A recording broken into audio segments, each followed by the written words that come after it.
സാക്ഷ്യങ്ങൾ ഇപ്പോഴ് 6 സാക്ഷ്യങ്ങളാണ് നമ്മൾ ഇപ്പോഴും ഇന്നലെ മുതൽ അപ്പ് ചെയ്യാൻ തുടങ്ങിയിരിക്കുന്നത്. ക്യാപിറ്റൽ സാക്ഷ്യങ്ങൾ. അപ്പോൾ 6 സാക്ഷ്യങ്ങൾ ക്യാപിറ്റൽ സാക്ഷ്യം എന്ന് പറയുമ്പോൾ നമുക്കറിയാം, നമ്മൾ സാക്ഷ്യം സെലക്ട് ചെയ്യുമ്പോൾ ഇപ്പോഴത്തെ പുതിയ മോഡ് ഓഫ് സെലക്ഷൻ അനുസരിച്ച് മനുഷ്യനെ അനുഭവിക്കുന്ന വ്യത്യസ്തങ്ങളായ സബ്ജക്റ്റ് വൈസ് തിരിക്കും വിഷയങ്ങൾ. ഇപ്പോൾ ജോലിയാണെങ്കിൽ അതുപോലെ തന്നെ വിദ്യാഭ്യാസം, അതുപോലെ തന്നെ ആധ്യാത്മിക തകർച്ച, അങ്ങനെ മനുഷ്യൻ്റെ വ്യത്യസ്തമായ മണ്ഡലങ്ങൾ, സാമ്പത്തിക ഘടകങ്ങൾ, ജപ്തി നടപടികൾ, അങ്ങനെ ഒത്തിരിയേറെ വിഷയങ്ങളാണ് ഉടമ്പടിയിലൂടെ പരിശുദ്ധ അമ്മ കൈകാര്യം ചെയ്യുന്നത്. അപ്പം അതുകൊണ്ട് അതിൻ്റെ എല്ലാ ദിവസവും അതിൻ്റെ ഏതെങ്കിലും 6 സബ്ജക്റ്റിൻ്റെ, നമുക്ക് 6 സബ്ജക്റ്റാണല്ലോ, 6 ആണല്ലോ ഉടമ്പടിയുടെ കൃപ ഗ്രേസ്ഫുൾ നമ്പർ എന്ന് പറഞ്ഞാൽ 6 6 കാര്യങ്ങൾ നമ്മൾ വെക്കുന്നു. കാനായിലെ കല്യാണത്തിന് 6 കൽഭരണികൾ, ദൈവം ഭൂമിയെ സൃഷ്ടിച്ചത് 6 ദിവസം, ഉടമ്പടിയുടെ പേടകം ദൈവം കൽപ്പനകൾ കൈമാറും മുമ്പ് സീനായ് മലമുകളിൽ ദൈവം മേഘാരൂഢനായി വന്നത് 6 ദിവസം. അപ്പോൾ 6 ഒരു പ്രധാനപ്പെട്ട നമ്പരാണ് ബൈബിളിലെ. അപ്പം അതുകൊണ്ട് നമ്മൾ 6 സാക്ഷ്യങ്ങളാണ് ഇപ്പോഴും അനുദിനം അപ്പ് ചെയ്യേണ്ടത്. അപ്പോൾ 6 സബ്ജക്റ്റ് വൈസ് ആയിരിക്കും. 6 സബ്ജക്റ്റ് വൈസ് ആയിരിക്കും. അപ്പം നിങ്ങൾക്ക് എനിക്ക് തോന്നിയൊരു വിഷയം, ഈ ദിവസങ്ങളിലെ സാക്ഷ്യം കേട്ടപ്പോൾ എനിക്ക് തോന്നിയൊരു വിഷയം, ഞാൻ എപ്പോഴും പറയുന്നൊരു വാക്കാണ് റെഡ്യൂസ് ഇൻറ്റു 0- എന്ന് വെച്ച് കഴിഞ്ഞാൽ, നമ്മളൊരു വ്യക്തി ചെറുതായി തകർന്നാൽ, ഒരു കുടുംബം തകർന്ന് 0 ആകാം. പക്ഷേ ചിലർ നമ്മൾ നോക്കുമ്പോൾ അവർ 0- പോകും, -1, -2, -3 എന്ന് പറഞ്ഞ് പോകും. എന്നിട്ട് അവർക്ക് ഈ ജന്മത്തിൽ അവരെ കരകയറ്റാൻ സാധ്യമല്ലാത്തൊരവസ്ഥ വരും. That is the Marian space. ഈ ജന്മത്തിൽ നിന്നെ കരകയറ്റാൻ നിലവിൽ നിൻ്റെ ബുദ്ധിയിൽ ഒരു പ്രൊവിഷൻ സാധ്യത കാണുന്നില്ലെങ്കിൽ നീ അതിനെ ഐഡൻറ്റിഫൈ ചെയ്യേണ്ടത് that is A Marian space എന്നാണ്. അമ്മ നേരിട്ട് സന്ദർശനം ചെയ്ത് നിന്നോട് ഡയറക്റ്റ് ഇൻട്രാക്ട് ചെയ്യുന്ന സ്ഥലങ്ങളാണ്. കാര്യം മറ്റെന്തെങ്കിലും സ്വാധീനങ്ങൾ, പഠനങ്ങൾ, കഴിവുകൾ, അതുപോലെ തന്നെ നിൻ്റെ സർട്ടിഫിക്കറ്റ് വാല്യൂ, അങ്ങനെ നീ റിലേ ചെയ്യുന്ന കുറേ കാര്യങ്ങളുണ്ട്. എപ്പോഴും നമ്മൾ ശ്രദ്ധിക്കേണ്ടത്, ഉടമ്പടിയിലേക്ക് വരുമ്പോൾ ഉടമ്പടിയെ ഫയറാക്കുന്നതിൻ്റെ പ്രധാനം എന്തിലാണ് നീ ആശ്രയം വെച്ചിരിക്കുന്നത് എനിക്കറിയാം. അങ്ങനെ ഒരു വചനമുണ്ട്, take the word of God. എന്തിലാണ് ഞാൻ ആശ്രയം വെച്ചിരിക്കുന്നത് എനിക്കറിയാം. ശ്രദ്ധിക്കട്ടെ മക്കളെ. 2 തിമോത്തി 1:12. ഇക്കാരണത്താലാണ് ഞാൻ ഇപ്പോൾ ഇവയെല്ലാം സഹിക്കുന്നത്, ഞാൻ അതിൽ ലജ്ജിക്കുന്നില്ല. എന്തെന്നാൽ ആരിലാണ് ഞാൻ വിശ്വാസം അർപ്പിച്ചിരിക്കുന്നതെന്ന് എനിക്കറിയാം. ഇതുണ്ട്, ഒന്ന് ഏറ്റു പറഞ്ഞ്, ആരിലാണ് ഞാൻ വിശ്വാസം അർപ്പിച്ചിരിക്കുന്നതെന്ന് എനിക്കറിയാം. ആരിലായിരിക്കും? It is on a person, the person Jesus. നമ്മൾ ഒരു വ്യക്തിയിലാണ് വിശ്വാസം അർപ്പിച്ചിരിക്കുന്നത്, ഒരു തത്വസംഹിതയിലല്ല. അതാണ് ആദ്യം നമ്മൾ വിശ്വാസത്തെക്കുറിച്ച് ആദ്യം പഠിക്കേണ്ടത്. കഴിഞ്ഞ ദിവസങ്ങളിലെ ഞാനത് ലിയ സെബാസ്റ്റ്യൻ ഇടുക്കിയിരുന്ന്, നല്ല സാക്ഷ്യമാണ്. എല്ലാ സാക്ഷ്യവും നല്ലതാണ്, പക്ഷേ സാക്ഷ്യം ബിഗിനേഴ്സിനൊക്കെ നല്ല സാക്ഷ്യമാണത്. സ്റ്റാർട്ട് ചെയ്ത് വരുന്ന ആൾക്കാർക്ക് നല്ല സാക്ഷ്യമാണ്. ലിയ സെബാസ്റ്റ്യൻ്റെ പ്രശ്നം എന്ന് വെച്ച് കഴിഞ്ഞാൽ, അവർക്ക് അപ്പനോ അമ്മയോ നേരത്തെ മരിച്ചു, അവരുടെ ബന്ധുക്കൾ ആരുമാണ് അവരെ വളർത്തിക്കൊണ്ട് വന്നത്. അപ്പോൾ നിങ്ങൾക്കറിയാമല്ലോ, അപ്പൻ്റെ അമ്മയെ ആശ്രയം പോയാൽ പകുതി ആശ്രയം പോയി. പക്ഷെ പകുതി ആശ്രയം പോയെന്ന് പറഞ്ഞാൽ അത് സ്പിരിച്വലായിട്ട് പറഞ്ഞാൽ അത് പ്ലസ് പോയിൻ്റാണ്. ശരിക്കും വിശ്വസിക്കുന്നവന് അത് പ്ലസ് പോയിൻ്റാണ്. വിശ്വസിക്കാത്തവർക്ക് അത് ദൈവം എന്നോട് അങ്ങനെ ചെയ്തു, ഇങ്ങനെ ചെയ്തെന്നൊക്കെ പറഞ്ഞ് മോങ്ങി അവസാനം വരെ മരിച്ചു പോകും അവസാൾ. വിശ്വസിക്കുന്നവൻ അത് വെച്ചാണ് ബിസിനസ് ചെയ്യണത്. എന്താണ്? എൻ്റെ അപ്പനും അമ്മയും ഇല്ല, പിന്നെ ആരാണ് അപ്പൻ്റെ അമ്മയുടെ സ്ഥാനത്തുള്ളത്? 13. അതായത് ഈശോ ഇത് അപ്പനെ അമ്മയെ ഉൾപ്പെടെ ആരും ആശ്രയം വെക്കുന്ന ഈശോയുടെ പാക്കേജ് അത് ഇല്ല. ശരിക്കും പറഞ്ഞാൽ ഉണ്ടെങ്കിൽ നല്ലതാണ്, ഇല്ലാത്തത് കൊണ്ട് ആരും അതിൻ്റെ പേരിൽ കടിച്ചു തൂങ്ങി വിഷമിച്ച് നടക്കേണ്ട കാര്യമില്ല. അതുകൊണ്ട് ഈശോ ഒരു സ്റ്റേറ്റ്മെൻ്റ് ഈ വിഷയത്തിൽ ഇറങ്ങിയിട്ടുണ്ട്. എന്താണ്? 10:23 മത്തായിയുടെ സുവിശേഷം. ശ്രുതികട്ടെ ഹല്ലേലൂയ. ആരെയും നിങ്ങൾ പിതാവെന്ന് വിളിക്കരുത്. Price the Lord. എന്തെന്നാൽ എന്നിട്ട് പറഞ്ഞ് ഭൂമിയിൽ ആരെയും നിങ്ങൾ പിതാവെന്ന് വിളിക്കരുത്. എന്തെന്നാൽ നിങ്ങൾക്ക് ഒരു പിതാവേയുള്ളൂ, സ്വർഗസ്ഥനായ പിതാവ്.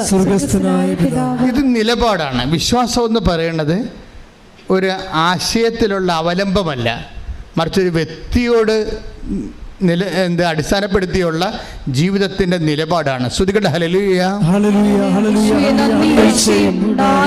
നമ്മൾ ആരാധിക്കുമ്പോഴും ദൈവത്തിന് മനസ്സിലാകണം. വേറെ ആർക്കും മനസ്സിലായില്ലെങ്കിൽ കുഴപ്പമില്ല. നമ്മൾ എല്ലാ മനസ്സോടും സർവശക്തിയോടും പൂർണ്ണ അറിവോടും സ്വാതന്ത്ര്യത്തോടും പൂർണ്ണ ഹൃദയത്തോടും കൂടിയാണ് ദൈവത്തെ ആരാധിക്കണമെന്ന്. അങ്ങനെ അതാണ് നമ്മൾ കളക്റ്റീവായിട്ട് വന്ന് ആരാധിക്കുമ്പോൾ ഉണ്ടാകുന്ന ഗുണം. ഒരു പക്ഷേ വീട്ടിൽ നമ്മൾ ആരാധിക്കുമ്പോൾ ഇത്രയും സ്വരത്തിൽ ആരാധിക്കാമെന്ന് പരിധിയില്ല.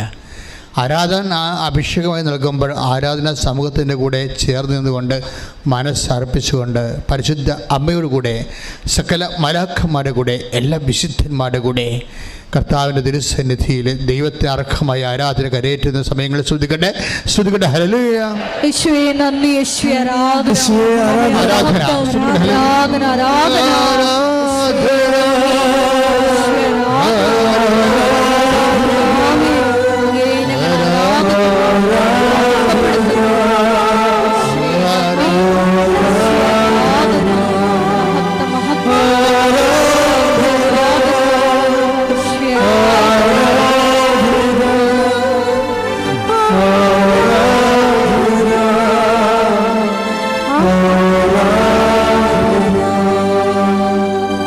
നമ്മളുടെ ജീവിതത്തിൽ എപ്പോഴും ഈശോ അതിനോട് ചേർന്ന് വരാൻ പറ്റുന്നത് എന്തുകൊണ്ടാണ്? ആരെയും പിതാവെന്ന് വിളിക്കരുതെന്ന് പറയുമ്പോൾ നമ്മൾ അപ്പനെ പേര് വിളിക്കണമെന്നല്ല എൻ്റെ അർത്ഥം. അൾട്ടിമേറ്റായിട്ട് നിൻ്റെ അവലംബം ദൈവത്തിൽ മാത്രമായിരിക്കണം. നിൻ്റെ പൊന്ന്, പണം, ബന്ധം, സ്വന്തം, ഇതൊക്കെ ചില സമയത്ത് പ്രബടാന്നിങ്ങനെ വീഴണത് കാണാം. നീ ആശ്രയം വെച്ച് അവലംബം വെച്ച ആൾക്കാർ അവസാന നിമിഷം നിന്നെ ഇങ്ങനെ തള്ളിപ്പറയും. നീ ഒത്തിരി മനുഷ്യൻ്റെ എന്നോട് ചോദിക്കും what is A tragedy of life, എന്താ മനുഷ്യൻ്റെ ദുരന്തമെന്ന് ചോദിച്ചാൽ ഞാൻ ഉടനെ പറയും മനുഷ്യൻ്റെ അവലംബങ്ങളാണെന്ന് പറയും. മനുഷ്യൻ്റെ അവലംബങ്ങൾ ബന്ധമാകാം, സ്വന്തമാകാം, പൊന്നാകാം, പണമാകാം, പാർട്ടിയാകാം, പറമ്പാകാം, ഇങ്ങനെ കുറേ അവലംബങ്ങളുണ്ട്. ഈ അവലംബങ്ങളിലെല്ലാം നിൻ്റെ ക്ലച്ച് വിടുന്നതനുസരിച്ച് കൊണ്ട് നീ ദൈവത്തിലെ ഫുൾ സ്വിങ് ആയിട്ട് നിനക്ക് അവലംബം കിട്ടും. അതിനുവേണ്ടി നമ്മൾ തകർച്ച എന്നൊക്കെ പറയുന്നത് ശരിക്കും പറഞ്ഞാൽ ഉയർച്ചയാണ്. ആധ്യാത്മിക ജീവിതത്തിലെ നിങ്ങൾ തകർച്ചയെന്ന് പറയരുത്. തകർച്ചയെന്ന് പറയണത് ഇപ്പം നമുക്കറിയാം, ഗോതമ്പ് എന്ന് വെച്ച് കഴിഞ്ഞാൽ എന്താണത്? അത് ചൂടാണെന്ന് പറയും അല്ലേ? ആയുർവേദക്കാരാണൊക്കെ പറയും അത് ചൂടാണെന്ന് പറയും. എന്താണ്? ഫലത്തിലത് ചൂടായത് കൊണ്ടാണ്.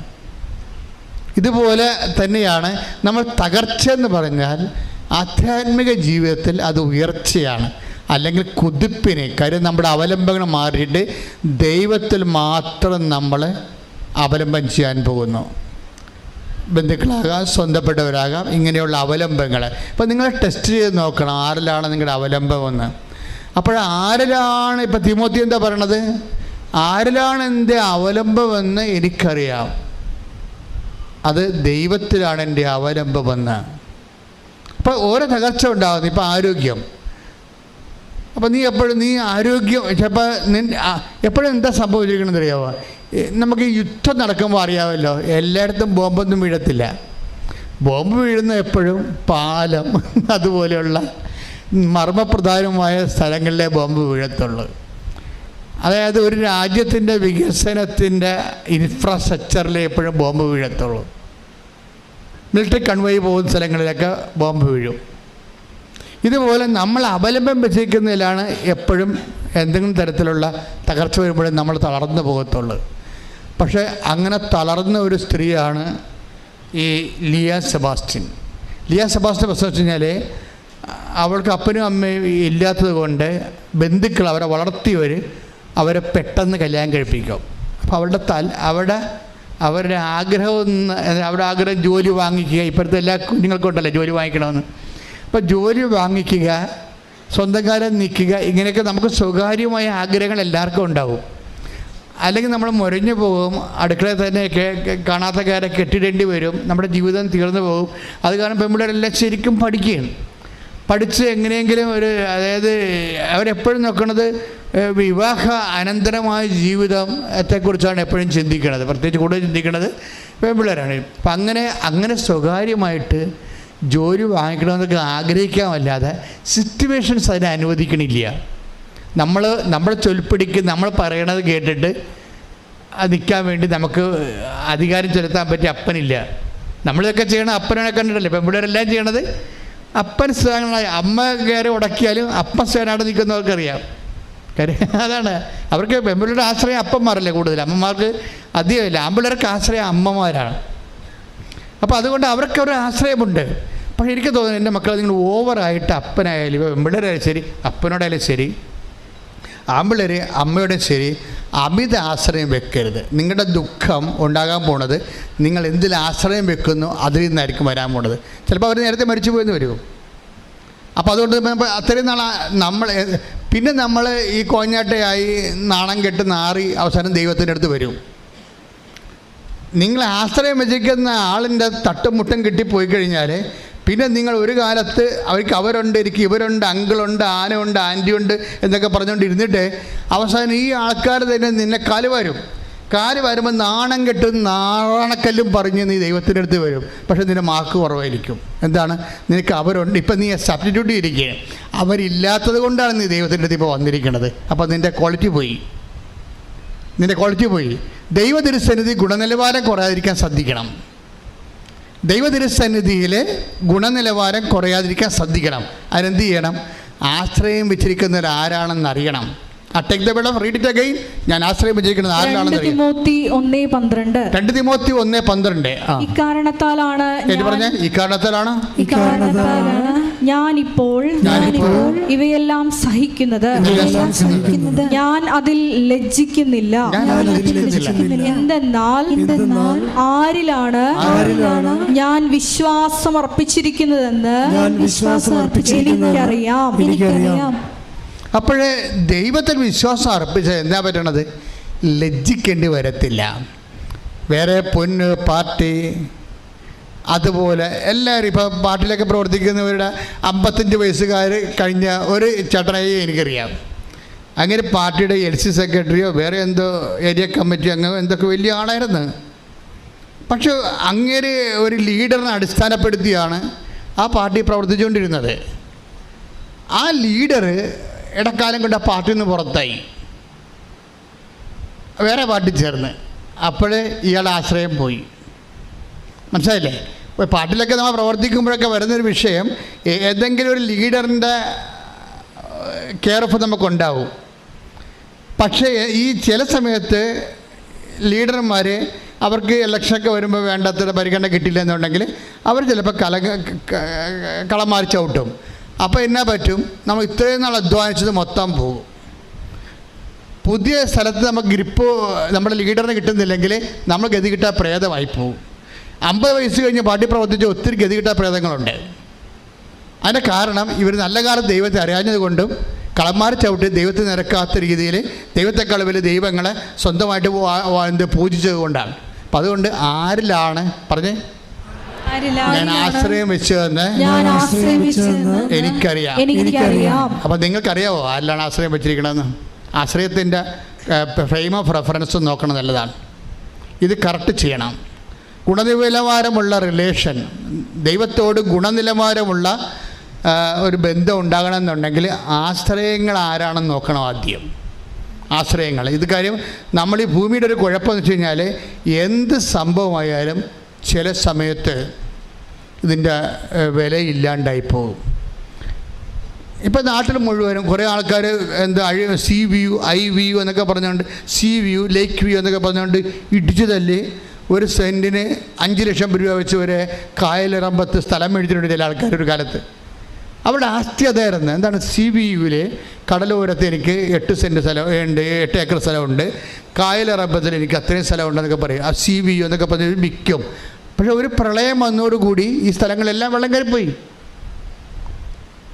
ഇപ്പോഴ് അവിടെ വിലയില്ല. അപ്പോൾ പറമ്പിൽ ആശ്രയം വെച്ച ആൾ നിങ്ങളെ ഒരു ഞായറാഴ്ച കുർബാനക്ക് പോലും പോകാതെ ആയിരിക്കും ഈ സ്ഥലത്തിന് അഡ്വാൻസ് കൊടുക്കാൻ വേണ്ടി വേറെ ആൾക്കാർ മേടിച്ചെടുക്കുമെന്നും പറഞ്ഞുകൊണ്ട് ആ സ്ഥലത്തിന് അഡ്വാൻസ് കൊടുക്കാൻ വേണ്ടി പെരിയാറിൻ്റെ പമ്പാനദി തീരത്തൊക്കെ സ്ഥലത്ത് സ്വന്തമാക്കാൻ വേണ്ടി ഓടിയവരെല്ലാം ഇന്ന് ദുഃഖിക്കുന്നുണ്ട്. എന്താ കാര്യം? ഇന്ന് അവിടെ പലപ്പോഴും സ്ഥലത്തിന് വില കുറവാണ്. എന്താണ് ആൾക്കാർ ചോദിക്കുന്നത്? പ്രളയം വന്നപ്പോൾ ഇവിടെ വെള്ളം കയറിയായിരുന്നു ചോദിക്കും. ഒറ്റ ചോദ്യമേ ചോദിക്കത്തുള്ളൂ. പ്രളയം വന്നപ്പോൾ ഇവിടെ വെള്ളം കയറിയായിരുന്നു, നശു അടിച്ചു പോയി. അപ്പോൾ ഓരോ കാലം ചെല്ലുന്തോറും ആസ്പദങ്ങളെല്ലാം ക്വാളിറ്റേറ്റീവ്ലി. അപ്പോൾ കുർബാനയെ മുടക്കിപ്പോയ പാർട്ടിയാണിത്. ഈ സ്ഥലം വാങ്ങിക്കാൻ വേണ്ടി ഞായറാഴ്ച കുർബാനയെ മുടക്കിപ്പോയതാണ്. ദൈവത്തെ മാറ്റി നിർത്തിയിട്ട് ദൈവമല്ല വലുത്, എനിക്ക് പറമ്പാണ് വലുതെന്നും പറഞ്ഞ് ഓടിയ പാർട്ടിയാണ്. നിങ്ങളുടെ ദുഃഖങ്ങൾ നിങ്ങൾ തന്നെയാണ് ഉണ്ടാക്കുന്നത്. ഓരോ മനുഷ്യൻ്റെ ദുഃഖം ദൈവത്തെ അറിയാത്തത് കൊണ്ടുണ്ടാകുന്നതാണ് ഓരോരുത്തർ. അപ്പം നിങ്ങൾ ഇതുകൊണ്ട് എപ്പോഴും ദൈവമായിട്ടൊരു ആലോചന, ഒരു ബന്ധം, റെസ്പെക്റ്റ്, അതായത് ഒരു അടുപ്പമുള്ള ബന്ധം സൂക്ഷിച്ചു കഴിഞ്ഞാൽ നമുക്ക് പ്രൊട്ടക്ഷൻ കിട്ടും തലയ്ക്ക്. നമുക്ക് ഏറ്റവും വലിയ വേണ്ടത്, ദൈവം പറഞ്ഞിരിക്കുന്നത് എന്താണ്? ഏറ്റവും കൂടുതൽ പ്രൊട്ടക്ഷൻ വേണ്ടത് എന്തിനാണ്? ഹൃദയത്തിനും തലക്കുമാണ് പ്രൊട്ടക്ഷൻ വേണ്ടത്. കാര്യം ഇതാണ് ഇത് ഉള്ളിൽ വെച്ചിരിക്കുന്ന കാര്യം. കള്ളിൻ്റെ അകത്തല്ല, തലയുടെ അകത്തല്ല തലച്ചോറിരിക്കണത് അല്ല. ഇവിടെ നമുക്ക് അനക്കാൻ പറ്റത്തില്ലല്ലോ. താടി ഇങ്ങനെ അനക്കാൻ പറ്റുന്നില്ല, മേലിലോട്ടൊന്നും ചെയ്യാൻ പറ്റത്തില്ല. അതൊക്കെ അനക്കാൻ പറ്റുമെങ്കിൽ മനുഷ്യൻ തന്നെത്താൻ തല്ലി ചത്തുപോയണം. അതുകൊണ്ട് ഈ അനക്കാൻ പറ്റാത്ത സ്ഥലത്താണ് തലച്ചോറ് വെച്ചിരിക്കുന്നത്. ഹൃദയം കുറേ വാരിപ്പറ്റിനെ കൊണ്ട് പൊതിഞ്ഞ് വെച്ചിരിക്കുകയാണ്. ഈ 2 ഫാക്കൽറ്റീസിന് നല്ല സംരക്ഷണം വേണം. പക്ഷേ അതേസമയം തന്നെ അതിൻ്റെ വ്യാപാരങ്ങൾക്ക് ദൈവസംരക്ഷണമാണ് വേണ്ടത്. നിൻ്റെ ഹൃദയ വ്യാപാരങ്ങൾക്കും ബുദ്ധി വ്യാപാരങ്ങൾക്കും വേണ്ടത്. അങ്ങനെ വചനം ഉണ്ടല്ലോ, ഫിലിപ്പിയർ വായിച്ച് നോക്കിയേ, ചിന്തകളെയും ബുദ്ധികളെയും. ഫിലിപ്പിയർ 4:6 അല്ലേ? ഫിലിപ്പി 4:6-7. ഫിലിപ്പിയർ 4:6-7. ഒന്നിനെക്കുറിച്ചും ആകുലരാകേണ്ട. പറഞ്ഞേ, ഒന്നിനെക്കുറിച്ചും ആകുലരാകേണ്ട. പ്രാർത്ഥനയിലൂടെയും അപേക്ഷയിലൂടെയും കൃതജ്ഞതാ സ്തോത്രങ്ങളോടെ നിങ്ങളുടെ യാചനകൾ ദൈവസന്നിധിയിൽ അർപ്പിക്കുവിൻ. അപ്പോൾ നമ്മുടെ എല്ലാ ധാരണയെയും അതിലംഘിക്കുന്ന ദൈവത്തിന്റെ സമാധാനം നിങ്ങളുടെ ഹൃദയങ്ങളെയും ചിന്തകളെയും യേശുക്രിസ്തുവിൽ കാത്തുകൊള്ളും. അപ്പൊ ക്രിസ്തുവിന് ഈ ബുദ്ധിയും ഹൃദയവും യേശുക്രിസ്തുവിനെ ഏൽപ്പിക്കണം. വേറെ ആരും ഏൽപ്പിച്ചിട്ട് കഥയുമില്ല.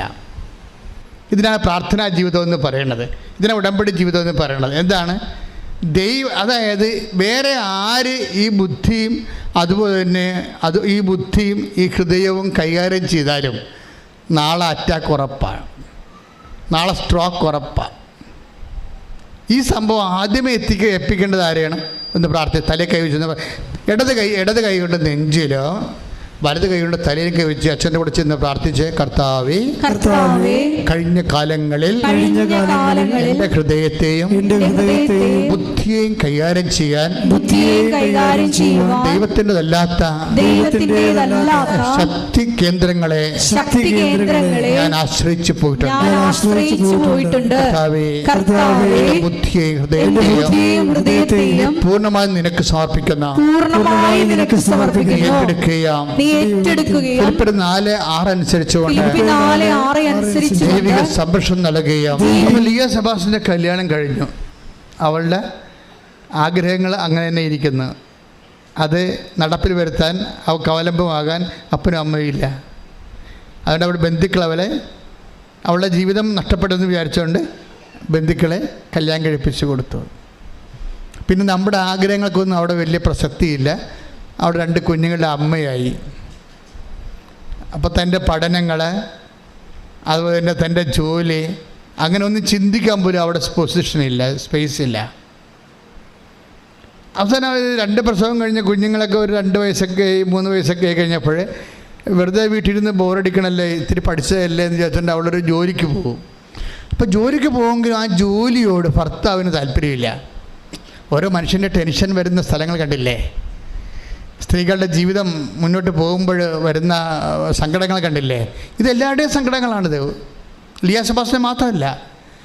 അവൾക്ക് ജോലിക്ക് പോയി, വീട്ടിൽ ഇഷ്യൂസായി. കാര്യം നമ്മൾ ജോലിക്ക് പോകുമ്പോൾ ഈ കുഞ്ഞുങ്ങളെ വേണമെങ്കിൽ എന്തെങ്കിലും വീട്ടിൽ ശ്രദ്ധിക്കപ്പെടാതെ വീഴുക, തട്ടുമുട്ടുക, സമയത്ത് ഭക്ഷണം കിട്ടില്ലെങ്കിൽ കിടന്ന് കാറുക, അവർ ചിലപ്പോൾ വെയിലത്ത് എണ്ണയിട്ട് വെയിലത്ത് പോയി തലയിൽ പനി പിടിപ്പിക്കുക. പിന്നെ അത് വീട്ടുകാർക്ക് പിന്നെ വൈകുന്നേരം ആകുമ്പോൾ കുഞ്ഞുങ്ങളുടെ കരച്ചിലും, അപ്പോൾ നീ ജോലിക്ക് ഓടിയിട്ടല്ലേ എന്നുള്ള ഭയങ്കര ഡയലോഗും, ഭ്രാന്ത് പിടിച്ചു പോകും ജീവിതം ഇല്ലേ? ഇപ്പം ഇങ്ങനെ ഭ്രാന്ത് പിടിക്കുന്ന ഒരവസ്ഥയിൽ ഇവിടെ ജോലിക്ക് പോകുന്നുണ്ട്, പക്ഷേ ഇഷ്യൂസ് വീട്ടിലുണ്ട്. അവരുടെ അവസ്ഥ മടുത്ത്. ഇതാരുടെ ജീവിതമാണ്? നിങ്ങളുടെയൊക്കെ പലരുടെയും ജീവിതമാണ്. നിങ്ങൾ പല ആൾക്കാർ അനുഭവിക്കുന്ന അവസ്ഥകളാണ് ഇതൊക്കെ ശരിക്കും പറഞ്ഞാൽ. അവർക്ക് ഇത് മടുത്ത് പിന്നെ വെറുതെ വീട്ടിലും ജോലിയിലും അവിടെ പ്രശ്നങ്ങളുണ്ട്, പിന്നെ വീട്ടിലും ഇങ്ങനെ പ്രശ്നമാണ്. അയാൾ നിർത്തിയേക്കാമെന്ന് വിചാരിച്ചു, ജോലി അങ്ങനെ നിർത്തി. ഇപ്പോൾ ഭർത്താവിൻ്റെ ഒരു വഴക്ക് കുറഞ്ഞ്.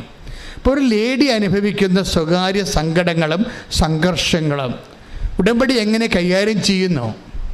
അല്ലെങ്കിൽ ഒരു ബോയ്, അല്ലെങ്കിൽ ഒരു പുരുഷൻ അനുഭവിക്കുന്ന സ്വകാര്യ സങ്കടങ്ങൾ, നിങ്ങൾ അത് ഉടമ്പടിയെ ആ ഒരു പെർസ്പെക്റ്റീവിൽ പഠിക്കുമ്പോഴാണ് നമ്മൾ ഞെട്ടിപ്പോണത്. ദൈവം ഈ കാലഘട്ടത്തിന് പറ്റിയ പ്രെയർ ഓഫ് ദിസ് ടൈം, ഈ കാലത്തിന് പറ്റിയ ഒരു പ്രാർത്ഥന. അതുകൊണ്ടാണ് നിങ്ങളെല്ലാം ഇങ്ങനെ ഇരച്ചു നിൽക്കണം ഇവിടെ. എന്തുകൊണ്ടാണ്? കർത്താവ് നിങ്ങളോട് സംസാരിക്കുമെന്ന് നിങ്ങൾക്കറിയാം. അമ്മ മാതാവ് നിങ്ങൾക്ക് വേണ്ടി മാധ്യസ്ഥം വഹിക്കാൻ നിങ്ങൾക്കറിയാം. നിങ്ങളുടെ പച്ചയായ ജീവിതമാണ് ദൈവം ഇവിടെ കൈകാര്യം ചെയ്യണം നിങ്ങൾക്കറിയാം. ഇന്നല്ലെങ്കിൽ നാളെ ദൈവം നിങ്ങളെ സ്പർശിക്കും. ഇപ്പം തന്നെ അത് സ്പർശിക്കാൻ വേണ്ടി അശക്തമായി സ്തുതിക്കട്ടെ. ഹല്ലേലൂയ.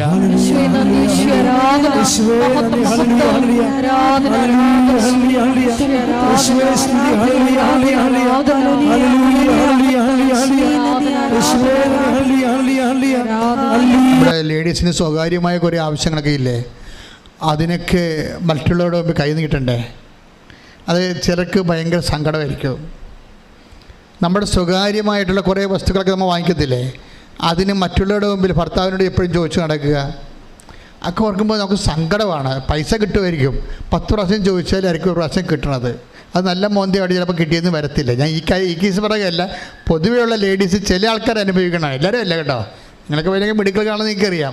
പക്ഷേ എങ്കിലും നിങ്ങളുടെ കൂട്ടത്തിൽ കുറേ പേര് വല്ലാത്ത സംഘർഷം അനുഭവിക്കുന്നുണ്ട്. അപ്പോൾ ഇവർക്കിത് വലിയൊരു പ്രയാസമായി. അങ്ങനെ പ്രയാസമായി ഇവർക്ക് ഡിപ്രഷനായി. പ്രയാസത്തിൽ കൂടിപ്പോയി. എന്നുവെച്ചാൽ ഭക്ഷണം കഴിക്കാതെ, ഇതിനകത്ത് കഴിക്കണം, ഭക്ഷണം കഴിക്കാതെ ആൾ മുറി ലോക്ക് ചെയ്ത് അകത്തിരിക്കാൻ തുടങ്ങി. ഓക്കെ, അപ്പോൾ നിസ്സാരം ഇവിടെ കൂടെ ഇത് അവസാനിക്കണില്ലേ കാര്യങ്ങൾ? ഇപ്പോൾ ഭക്ഷണമായത് കണ്ട മനസ്സ് ഇടിഞ്ഞ് അവസാനം ഡിപ്രഷൻ കൂടായി, ഉറക്കമില്ലാതെയായി, അകത്തിരിക്കുകയാണ്. 2 കുഞ്ഞുങ്ങളുണ്ടെന്ന് നോക്കണം, കുഞ്ഞുങ്ങൾക്ക് ഭക്ഷണം കൊടുക്കണില്ല. അപ്പോൾ അമ്മമാർ എന്തെല്ലാം പ്രശ്നം ഉണ്ടെങ്കിൽ ശരി കുഞ്ഞുങ്ങൾക്ക് ഭക്ഷണം കൊടുക്കുമല്ലേ, അവരെ കുളിപ്പിക്കും. കാര്യം 2-3 വയസ്സുള്ള കുഞ്ഞുങ്ങളെയൊക്കെ നമുക്ക് ശ്രദ്ധിച്ചില്ലെങ്കിൽ കുഞ്ഞുങ്ങൾ പോകും, പൊട്ടായി പോകും. അപ്പോൾ അതുങ്ങളെപ്പോലും ശ്രദ്ധിക്കാത്ത അവസ്ഥയിൽ ഇവിടെ മനസ്സ് കൺട്രോൾ പോയി. അതുങ്ങളെപ്പോലും സ്വന്തം കുഞ്ഞുങ്ങളെ പോലും സമയത്ത് ഭക്ഷണം കൊടുക്കാനില്ല. അവൾ കുളിക്കണില്ല, അവൾ കുളിക്കാൻ തോന്നണില്ല, അവൾ ഭക്ഷിക്കാൻ തോന്നണില്ല. എന്നാത്ത ഇതൊക്കെ ചെയ്യണമെന്നുള്ള തീർന്ന ജീവിതം പോയി. ഇനി ചാകണ വരെ ഇങ്ങനെ ജീവിക്കുക. അതുകൊണ്ട് ഇങ്ങനെ ഒരു സൈലൻറ്റ് സൂയിസൈഡ് ടെൻഡൻസി ആളിന് ഡെവലപ്പ് ചെയ്തിരിക്കുകയാണ് ഈ മുറി ലോക്ക് ചെയ്തുകൊണ്ട്. അപ്പോൾ അമ്മായിയമ്മ പക്ഷേ ബെസ്റ്റാണ്. അമ്മായിയമ്മ വന്ന് എപ്പോഴും കണ്ണീരോടെ വിളിക്കുന്നുണ്ട്, വാമോളെ കഴിക്കുമോളെ, ഇങ്ങനെ ഇരുന്നാൽ എത്ര കാലം ഇരിക്കുന്നീ എന്നൊക്കെ പറയുന്നുണ്ട്. പക്ഷെ അവൾക്ക് നമുക്ക് അവളെ കുറ്റം പറയാൻ പറ്റത്തില്ല. അവർക്ക് അത്രയും സങ്കടം അങ്ങോട്ട് കയറിപ്പോയിട്ട് സങ്കടം തലക്കടിച്ച് പോയിരിക്കുകയാണ്. അത് കാരണം ഒരു ആശ്വാസവാക്കും അവളെ ഏൽക്കണില്ല. ഒരു ദിവസം ഒരു ഉടമ്പടി ധ്യാനം ഇങ്ങനെ ഒരു 2 മാസമോ 2 ആഴ്ചയായി ഇങ്ങനെ ഇരിക്കണത്. അപ്പം ജീവിതം തീർന്നു. എപ്പോഴെങ്കിലും ഒരു മരണം വരും, അപ്പം കണ്ടുമുട്ടാം, ഞാനായിട്ട് മരിക്കണില്ല എന്നൊക്കെ ഉള്ളൊരു മാനസികാവസ്ഥയിൽ അങ്ങനെ കഴിഞ്ഞു പോകുന്ന ദിവസങ്ങളാണ്. പെട്ടെന്ന് ഇവളുടെ മൊബൈലിൽ ഒരു ഇൻസ്റ്റഗ്രാമിൽ ആരോ നമ്മുടെ ഈ ഉടമ്പടി ധ്യാനത്തിൻ്റെ ഒരു കഷ്ണം വെട്ടിയിട്ട് കൊടുത്ത്, ആ വെട്ടി കൊടുത്തതല്ല, ഇങ്ങനെ ഇപ്പോൾ ആൾക്കാർ ചെയ്യുന്നുണ്ടല്ലോ, കുറേ പ്രേക്ഷിത പ്രവർത്തനം ചെയ്യുന്നുണ്ടല്ലോ ആൾക്കാർ. അതൊക്കെ വലിയ പ്രേക്ഷിത പ്രവർത്തനമാണേ. നമ്മളറിയാത്ത ആൾക്കാരൊക്കെ ഇങ്ങനെ ഉടമ്പടി ധ്യാനം എടുത്ത് കട്ട് ചെയ്തും സാക്ഷ്യം കട്ട് ചെയ്തൊക്കെ ഇട്ടേക്കാണ്. അതിനേക്കാളൊക്കെ വലിയ സുവിശേഷ വില ഒന്നുമില്ല. അപ്പം അതുകൊണ്ട് അങ്ങനെ ഒരു ഇൻസ്റ്റഗ്രാമിൽ ഇവിടെ ഒരു വചനം കേട്ട് അത് എന്താ കേട്ടതെന്ന് വെച്ചാൽ, ഉടമ്പടി ധ്യാനമാണ്. ക്രിസ്തുവിൻ്റെ മുമ്പിൽ നീ മുട്ടുമടക്കിയാൽ പിന്നെ ആരുടെ മുമ്പിൽ നിനക്ക് മുട്ടുമടക്കേണ്ടി വരത്തില്ലെന്ന്. Praise the Lord. സ്തുതിക്കട്ടെ. ഹല്ലേലൂയ. നിന്നെ രക്ഷിക്കാനുള്ള ഒരു അഗ്നി ചാരത്തിൽ പൊതിഞ്ഞ് ദൈവം നിൻ്റെ ഉള്ളിൽ നിക്ഷേപിച്ചിട്ടുണ്ട്. ക്ലേശകാലങ്ങളിൽ നീ ഇതാണ് അറിയേണ്ടത്. നിന്നെ രക്ഷിക്കാനുള്ള ഒരു അഗ്നി ദൈവം ചാരത്തിൽ പൊതിഞ്ഞ് നിൻ്റെ ഉള്ളിൽ തന്നെ നിക്ഷേപിച്ചിട്ടുണ്ട്. ലിയ സെബാസ്റ്റ്യൻ എന്താ സംഭവിച്ചിരിക്കുന്നത്? വിശ്വാസത്തിൻ്റെ അഗ്നി. ഇപ്പം സങ്കടമാണ്, ഭയങ്കര തകർച്ചയാണ്, ഭയങ്കര ജീവിതം തീർന്നിരിക്കുകയാണെങ്കിലും വിശ്വാസത്തിൻ്റെ ഒരു അഗ്നി. അതിന് അഗ്നിക്കൊണ്ട ഗുണമെന്ന് വെച്ചാൽ അത് പെട്ടെന്ന് വചനങ്ങൾ കാറ്റടിച്ച് കഴിഞ്ഞാൽ അത് കത്തും. ഈ ചാരം മൂടിയ അഗ്നി, അവളുടെ വിശ്വാസത്തിൻ്റെ അഗ്നി, ഈ ഉടമ്പടി ധ്യാനത്തിൻ്റെ കാറ്റടിച്ച് കഴിഞ്ഞാൽ അപ്പോൾ ഈ ചാരം പറന്നു പോയിട്ട് ഈ സാധനം കത്തി പെട്ടെന്ന്. എന്താണ് പറഞ്ഞിരിക്കുന്നത്? നീ ക്രിസ്തുവിൻ്റെ മുമ്പിൽ മുട്ടുമടക്കിയാൽ പിന്നെ ആരുടെയും മുമ്പിൽ മുട്ടുമടക്കേണ്ട ആവശ്യം വരുത്തിയില്ല. അത് ഞാൻ പോലും അറിയാതെ ഇവിടെ നിന്നുകൊണ്ട് കർത്താവ് പറയിപ്പിച്ചതാണ്. ആർക്കോ വേണ്ടി പറയിപ്പിക്കണാണിത്. ഈശോ ഉദ്ദേശിക്കുന്നുണ്ട് ആൾക്കാരെയൊക്കെ. തകർന്ന് തരിപ്പണമായി സീറോ മൈനസായിരിക്കുന്ന ആൾക്കാരെ കർത്താവ് മനസ്സിൽ കാണുന്നുണ്ട്. ദൈവത്തിൻ്റെ സ്നേഹമാണ് ദൈവത്തിൻ്റെ വചനം. ശ്രദ്ധിക്കട്ടെ. സന്തോഷത്തിൽ പറഞ്ഞ ഈശോയ്ക്ക് തോന്നണം നിങ്ങൾ അങ്ങനെ പറഞ്ഞതെന്ന്. പരിശുദ്ധ പരമ ദിവ്യകാരുണ്യത്തിന്, പരിശുദ്ധ പരമ ദിവ്യകാരുണ്യത്തിന് ശ്രദ്ധിക്കട്ടെ. ഹല്ലേലൂയ.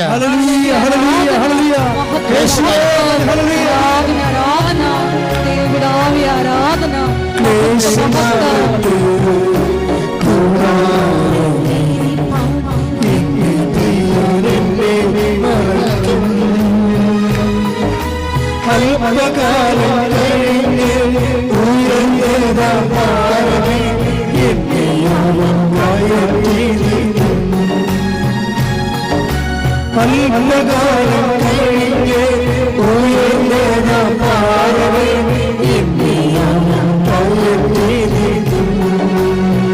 അത് മനോഹരമായൊരു സങ്കീർത്തനമാണ്. Take the word of God. നിന്റെ പാറമേൽ ഉയർത്തി ഞാൻ നിർത്തും. അതായത് ഇപ്പം ക്ലേശകാലമാണെങ്കിലും ഈ ടൈം കഴിയുമ്പോൾ, ചേഞ്ച് ചെയ്യുമ്പോൾ അവൻ നിന്നെ ഉയർത്തിക്കൊണ്ട് വരും. അപ്പം ഈ കാലത്ത് നീ എന്ത് ചെയ്യണം? ഇവളെന്താ ചെയ്തതെന്ന് പറയും, ഇവള് ഈ ഇങ്ങനെ ക്രിസ്തുവിൻ്റെ മുമ്പിൽ മുട്ടുമടക്കിയാൽ പിന്നെ ആരുടെ മുമ്പിൽ നിനക്ക് മുട്ടുമടക്കേണ്ടി വരികയില്ല എന്ന് പറഞ്ഞത് ഇവൾക്ക് അഭിഷേകമായി. വചനത്തിൽ അങ്ങനെ ഒരു കാര്യമുണ്ട്. നമ്മൾ ഈ വചനം കേൾക്കുമ്പോൾ ഈ മാനുഷിക വചനമായിരിക്കും, പക്ഷേ അതിൻ്റെ അകത്തുള്ള സ്റ്റെമ്മില്ല, ജീവനെന്ന് പറയണത് അതിൻ്റെ കറസ്പോണ്ടിങ് വേർഡ് ഓഫ് ഗോഡ് വേറെ ഉണ്ടാകും. ഞാൻ ഈ മാനുഷിക ഭാഷ പറയുന്ന വചനത്തിൻ്റെ ആത്മാവ് യഥാർത്ഥ വചനം തന്നെ ആയിരിക്കും. യഥാർത്ഥ വചനത്തിന് എൻഫ്ലഷ് ചെയ്യുന്നതാണ് ഒരു പ്രഭാഷകൻ്റെ ദൈവിക ഉപകരണമാകുന്ന രീതി. ഇപ്പം ഉദാഹരണത്തിന് സങ്കീർത്തനം 118:8-9 എടുത്തേ. സങ്കീർത്തനം 118:8-9. ശ്രുതിക്കട്ടെ. ഹല്ലേലൂയ. 118-ാം സങ്കീർത്തനം 8-9 തിരുവചനങ്ങൾ. മനുഷ്യനിൽ ആശ്രയിക്കുന്നതിനേക്കാൾ കർത്താവിൽ അഭയം തേടുന്നത് നല്ലത്. പ്രഭുക്കന്മാരിൽ ആശ്രയിക്കുന്നതിനേക്കാൾ കർത്താവിൽ അഭയം തേടുന്നത് നല്ലത്. ഇതാണ് ഇതിൻ്റെ ആക്ച്വൽ വേർഡ് ഓഫ് ഗോഡ്. ഇതിൻ്റെ തന്നെ അഭിഷേക സമയത്ത് ഇതാണ് ഇതിൻ്റെ സ്കെൽട്ടൺ എന്ന് പറയുന്നത്. അത് കറക്റ്റ് വേർഡ് ഓഫ് ഗോഡാണ്. എന്താണ്? മനുഷ്യന്മാരിൽ അഭയം തേടരുത്, രക്ഷ നൽകാൻ കഴിയാത്ത മനുഷ്യരിൽ ആശ്രയിക്കരുത്. അതാണ് വേർഡ് ഓഫ് ഗോഡ്. അതിൻ്റെ തന്നെ വേറൊരു വേർഷനാണ് ഈ പറയുന്നത്. എന്താണ്? നിങ്ങൾ ക്രിസ്തുവിൻ്റെ മുമ്പിൽ മുട്ടുമടക്കിയാൽ വേറെ ആരുടെ മുമ്പിൽ നിങ്ങൾക്ക് മുട്ടുമടക്കേണ്ടി വരത്തില്ല. ഇപ്പം നമ്മൾ എത്ര പേരുടെ മുമ്പിൽ മുട്ടുമടക്കുന്നുണ്ട്? ഇൻസ്റ്റാൾമെൻറ്റുകാരൻ്റെ കയ്യിൽ മുട്ടുമടക്കണം, പലിശക്കാരൻ്റെ അടുത്ത് മുട്ടുമടക്കണം, ബാങ്ക് മാനേജറിൻ്റെ അടുത്ത് മുട്ടുമടക്കണം, അല്ലേ?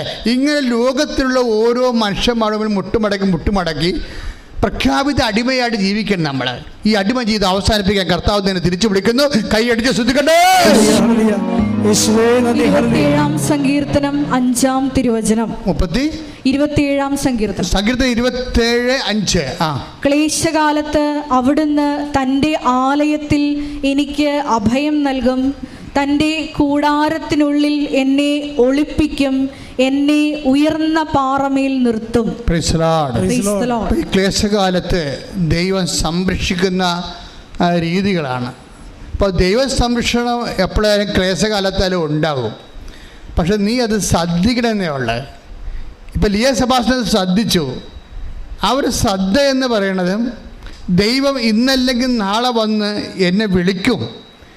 ഞാൻ മുറി അടച്ചിട്ട് ഭക്ഷണം കഴിക്കാതെ ഡിപ്രസ്ഡ് ആയിട്ട് കരഞ്ഞു തല്ലി എൻ്റെ ജീവിതം പോലും ഇനി എനിക്ക് എന്തിനെന്ന് പറഞ്ഞ് ബാധ്യതയായിട്ടിരിക്കണമെങ്കിലും എപ്പോഴെങ്കിലും കർത്താവ് എൻ്റെ അടുത്ത് വരും എന്നുള്ള ഒരു ഓർമ്മ അവൾക്കുണ്ട്. ആ ഓർമ്മയിലാണ് ഈ വചനം അവളെ സ്പർശിക്കുന്നത്. എന്താണ്? നീ ക്രിസ്തുവിൻ്റെ മുമ്പിൽ മുട്ടുമടക്കിയാൽ വേറെ ആരുടെ മുമ്പിലും മുട്ടുമടക്കേണ്ടി വരത്തില്ല. അപ്പോൾ അവളത് നോക്കിയപ്പോഴിത് ഉടമ്പടി എന്നും പറഞ്ഞ് ഒരു ധ്യാനം നടത്തുന്ന സ്ഥലത്ത് നിന്ന് വന്നതാണ് അവർക്ക് മനസ്സിലായി. അവർക്ക് ഈ കൃപാസനത്തെ കുറിച്ച് അറിയത്തില്ല. ഈ മൊബൈൽ ഈ കാലത്ത് എന്തുമാത്രം ഏറ്റവും വലിയ സുവിശേഷ വില ചെയ്യണ മൊബൈലാണ്. അതാണ് രസം. മൊബൈലിലൂടെ വന്ന സാധനമാണ്. അപ്പോൾ അത് നോക്കിയെടുത്തപ്പോൾ ഇത് കൃപാസനം. പിന്നെ കൃപാസനത്തിൽ ധ്യാനങ്ങൾ കേൾക്കാൻ തുടങ്ങി. ധ്യാനങ്ങൾ കേൾക്കി, ഉടമ്പടി ധ്യാനങ്ങൾ കേൾക്കാൻ തുടങ്ങി, ആരാധന കൂടാൻ തുടങ്ങി. അപ്പോൾ ആരാധന കൂടിയപ്പോൾ ദൈവം അവരെ സ്പർശിച്ചിട്ട് അവൾ മുറി തുറന്ന് പുറത്ത് വന്ന് അവൾ സംസാരിക്കാൻ തുടങ്ങി, ഭക്ഷണം കഴിക്കാൻ തുടങ്ങി, കുളിക്കാൻ തുടങ്ങി, കുഞ്ഞുങ്ങൾ നോക്കാൻ തുടങ്ങി. എല്ലാം മാറിയിട്ട് ഇവൾ അമ്മയോട് പറയും, അമ്മ എനിക്കൊരു 500 രൂപ തരുമെന്ന് ചോദിക്കും. അമ്മ എനിക്കൊരു 500 രൂപ തരുക. അപ്പോൾ എന്തിനടി? എനിക്ക് കൃപാസനത്തിൽ പോകാനാണ്. അപ്പോൾ 500 രൂപയിലും പാവത്തിൻ്റെ കയ്യിലില്ല. ഒന്ന് ചിന്തിച്ചേ, 500 രൂപ പോലും പാവത്തിൻ്റെ കയ്യിലില്ല. പക്ഷേ ഒറ്റ വാക്കിൽ ദൈവം അവളെ വിളിച്ചു. അപ്പോൾ അമ്മയമ്മ പക്ഷേ നല്ല ബെസ്റ്റ് ലേഡിയാണ്. അവരുടനെ 1000 രൂപ എടുത്ത് കൊടുത്തു. നമ്മൾ പോയിട്ട് വരാൻ പറഞ്ഞു. അപ്പോൾ അവളത് സാക്ഷ്യത്തിൽ പറയുന്നുണ്ട്, അമ്മ എനിക്ക് ആരുമില്ല, എൻ്റെ അമ്മ മാത്രമേ ഉണ്ടായിരുന്നുള്ളത്.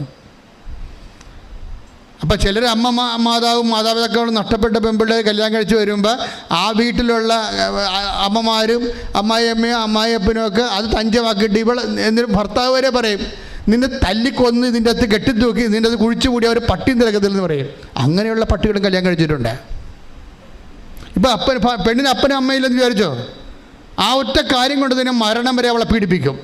എന്നിട്ട് എന്തെങ്കിലും പ്രശ്നമുണ്ട് ഇവൾ സംസാരിക്കുമ്പോൾ നിന്നെ കൊന്നിവിടെ കുഴിച്ചു കൂടിയ ഒരു പട്ടി നിരക്കായില്ലെന്ന് പറയും. എന്നിട്ട് ഈ പന്നി ക്രിസ്ത്യാനിയായിട്ട് വന്ന് കുർബാന സ്വീകരിക്കുകയും ചെയ്യും. എന്തൊരവസ്ഥയാണ്! ഈ നോൻപ് കാലത്ത് തിരിച്ചു പിടിക്കുന്നുണ്ട് അനുതാപത്തിലേക്ക്. ശ്രുതിക്കട്ടെ, ഹല്ലേലൂയ.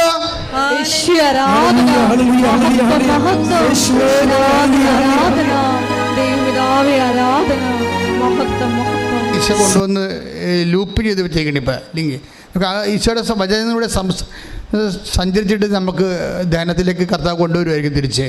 ഈ നോൻപ് കാലമായതുകൊണ്ട് ആണിങ്ങനെ സംഭവിക്കണം തോന്നണം. ഞാൻ ഇന്ന് ഇവിടെ ഇരുന്ന് ആരാധന കൂടിയപ്പോഴേ എൻ്റെ മനസ്സിൽ വല്ലാത്തൊരു സങ്കടം വന്നു. ആരാധനയല്ല, അച്ഛൻ്റെ കുർബാന കൂടിക്കൊണ്ടിരിക്കുമ്പോൾ ഞാനങ്ങനെ മനസ്സിങ്ങനെ കയ്യും കൂപ്പി ഇങ്ങനെ ഇരിക്കുകയായിരുന്നു. അതെന്ന് വെച്ചാൽ എൻ്റെ കയ്യിൽ നിന്നൊരു അബദ്ധം സംഭവിച്ചു. അതിപ്പോൾ ഈശോ എന്നെ ഓർപ്പിച്ചു. അപ്പം എനിക്ക് മനസ്സിലായി, ഇപ്പം ഈശോ ഇപ്പോഴും അത് റൈറ്റ് ഓഫ് ചെയ്തിട്ട് എനിക്ക് മനസ്സിലായി. അതുകൊണ്ട് ഞാൻ പറഞ്ഞു, ഈശോ ഇനി എന്ത് ചെയ്യുമെന്ന് ഞാൻ ചോദിച്ചു.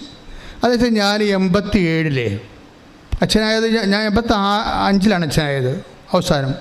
ഇപ്പോൾ 87 ഞാൻ ഈ കാട്ടൂർ പള്ളിയിൽ, ഈ പടിഞ്ഞാറ് വശത്തൊരു പള്ളിയുണ്ട്, അവിടെ ശുശ്രൂഷ ചെയ്തുകൊണ്ടിരിക്കുന്ന സമയത്ത് എൻ്റെ ഒരു അകന്ന ബന്ധു എന്നെ കാണാൻ വന്നു.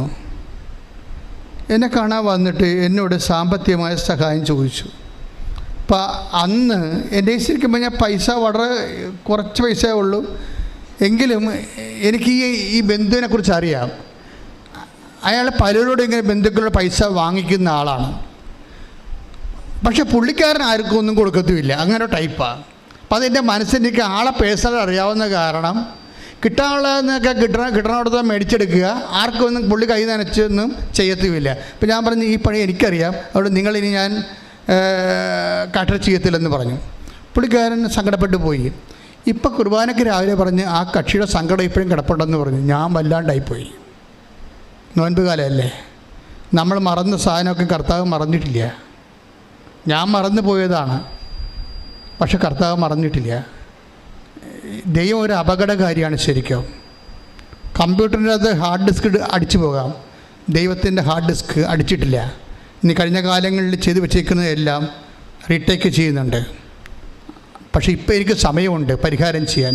സമയമില്ലാത്ത സമയം വരും. അതുവരെ കാത്തു നിൽക്കാതെ അനുതാപപ്പെടാൻ വേണ്ടി കർത്താവ് നിങ്ങളെ പഴയ ഓർമ്മകളിലേക്ക് ക്ഷണിക്കുകയാണ്. ഇപ്പോഴേ അനുതാപത്തിൻ്റെ കാലത്ത് കഴിഞ്ഞ കാലങ്ങളിൽ മറ്റു മനുഷ്യരെ ദുഃഖിപ്പിച്ചത്, അപ്പോൾ കർത്താവിനോട് വേറെയും ഒരു കാര്യം പറഞ്ഞു ആ സമയത്ത്. അപ്പോൾ എനിക്ക് തോന്നി ഞാൻ നീചനായിരിക്കുമെന്ന് തോന്നി. അത്രയ്ക്ക് എന്നോട് തന്നെ ഭയങ്കര സങ്കടം തോന്നി. ഞാൻ ഇങ്ങനെയൊക്കെ ചെയ്തോന്നോ. അവിടെ ഇരുന്ന് പറഞ്ഞു ഇന്ന് മുഴുവനും എന്നെ കുറ്റം പറയുകയായിരുന്നു കർത്താവ്. അവിടെ മുഴുവനും എന്നോട് പറഞ്ഞ രണ്ടാമത്തെ കാര്യം ഞാൻ അമ്പലപ്പുഴ ഇരിക്കുമ്പോൾ സംഭവിച്ച കാര്യമാണ്. അപ്പോൾ അന്ന് ഈ വള്ളക്കാരെ കുത്തി പ്രാർത്ഥിക്കാൻ വരും. ഞാനാണെങ്കിൽ നിങ്ങൾക്കറിയാമല്ലോ, വിശന്ന പിന്നെ എനിക്ക് സങ്കടം. എനിക്ക് ഈ അൾസറൊക്കെ പിടിച്ച് വലിയ ഒരു അരിശമായിരിക്കും ഭയങ്കര. അപ്പം ഞാനിങ്ങനെ പള്ളിയിലെ കുർബാന അന്ന് 1.5 മണിക്കൂറാണ് കുർബാന, 1:45 ആവും. കാറ്റഗിസവും ഈ അറിയിപ്പും ഒക്കെ കഴിയുമ്പോൾ ഞാൻ ഒരു കണക്കിനടുത്തിട്ട് കാപ്പ് കുടിക്കാൻ വേണ്ടി ഓടി എൻ്റെ മേടയിൽ കയറണത്. അപ്പോൾ ഒരു ചേട്ടാ നിർത്തിക്കൊണ്ട് അച്ഛാ 100 രൂപ വേണമെന്ന് പറഞ്ഞ്. ഞാൻ പറഞ്ഞ് താഴ്പോടെന്ന് പറഞ്ഞ്, ഇത് ആൾക്കാരൊക്കെ മാറട്ടെന്ന് പറഞ്ഞ്. പെട്ടെന്ന് പറഞ്ഞ് താമ്പോളൂ ആൾക്കാരൊക്കെ മാറട്ടെ. അച്ഛാ ആൾക്കാർ എന്നെ കാണാൻ വേണ്ടി അതിനേക്കാൾ ഇങ്ങനെ നിൽക്കുകയാണ്. പിന്നെ ഞാൻ അത്രയും ഉദ്ദേശിച്ചില്ലായിരുന്നു. ഞാൻ ഉദ്ദേശിച്ചത് എന്താണ്, അകത്തൊരു കാപ്പിയെ കുടിച്ച് ശരീരമൊക്കെ തണുത്തിട്ട് വന്നിട്ട് ഈ ആൾക്കാരൊക്കെ എടുത്തിട്ട് ഇയാൾക്ക് കൊടുത്തു വിടാം. ഞാൻ എല്ലാ ആഴ്ചയും കൊടുക്കണമാണ് പൈസ. പക്ഷേ എനിക്ക് ഇഷ്ടപ്പെടാതിരുന്നത് ഈ ആൾക്കാരുടെ തിക്കിൽ ആൾക്കാരെല്ലാം എന്നെ കാണാൻ വന്ന് നിൽക്കുകയാണ്. അതായത് എന്നെ കാണാൻ ആത്മീയമായ കാര്യത്തിനല്ലാതെ ഭൗതികമായ കാര്യത്തിന് വന്നവൻ ആത്മീയ കാര്യത്തിൽ വന്നേക്കാൾ ഇടിച്ചു തല്ലി മുമ്പിൽ വന്നപ്പോൾ എനിക്ക് വിറഞ്ഞത്. പക്ഷേ ഇങ്ങനെ വിറഞ്ഞെങ്കിലും പിന്നീട് ഈ ആൾക്കാരെല്ലാം പോയി കഴിഞ്ഞിട്ട് അയാളെ കണ്ടില്ല. പിന്നെ 8 മാസം കഴിഞ്ഞപ്പോൾ അയാളുടെ ലക്ഷണമുള്ള ഒരു ചേട്ടായി എൻ്റെ അടുത്ത് വന്ന്. അപ്പോൾ ഞാനോർത്ത് അയാളുടെ ലക്ഷണമാണ് ഇയാൾക്ക്. അപ്പോൾ എന്നിട്ട് സംസാരിച്ചിരിക്കുന്ന സമയത്ത് പറഞ്ഞ്, അച്ഛാ എൻ്റെ അപ്പൻ അച്ഛനെ എപ്പോഴും വന്ന് കാണാറുണ്ട്, എൻ്റെ അപ്പനെ അച്ഛനെ ഒത്തിരി സഹായിച്ചിട്ടുണ്ട്. പിന്നെ എൻ്റെ അച്ഛൻ ഇവിടെ വന്ന് വെച്ചും പോയ ദിവസം മരിച്ചു പോയെന്ന് പറഞ്ഞ് വീട്ടിൽ. അപ്പോഴും അവസാന കാലമായിരുന്നു അങ്ങേരുടെ. അപ്പോൾ എനിക്ക് അവസാനം അദ്ദേഹത്തിനെ സഹായിക്കാൻ കഴിഞ്ഞില്ല. അതിപ്പോൾ രാവിലെ ഈശോ പറഞ്ഞു, അന്ന് നിന്നെ അത്രയും ദേഷ്യപ്പെടേണ്ട കാര്യമില്ല. ഞാൻ ദേഷ്യപ്പെട്ടില്ല, മാറി നിൽക്ക്, ആൾക്കാരോട് വിട്ടിട്ട് ഞാൻ തരാമെന്നാണ് ഞാൻ ഉദ്ദേശിച്ചത്. പക്ഷെ അതും ദൈവം ഉൾക്കൊള്ളുന്നില്ല.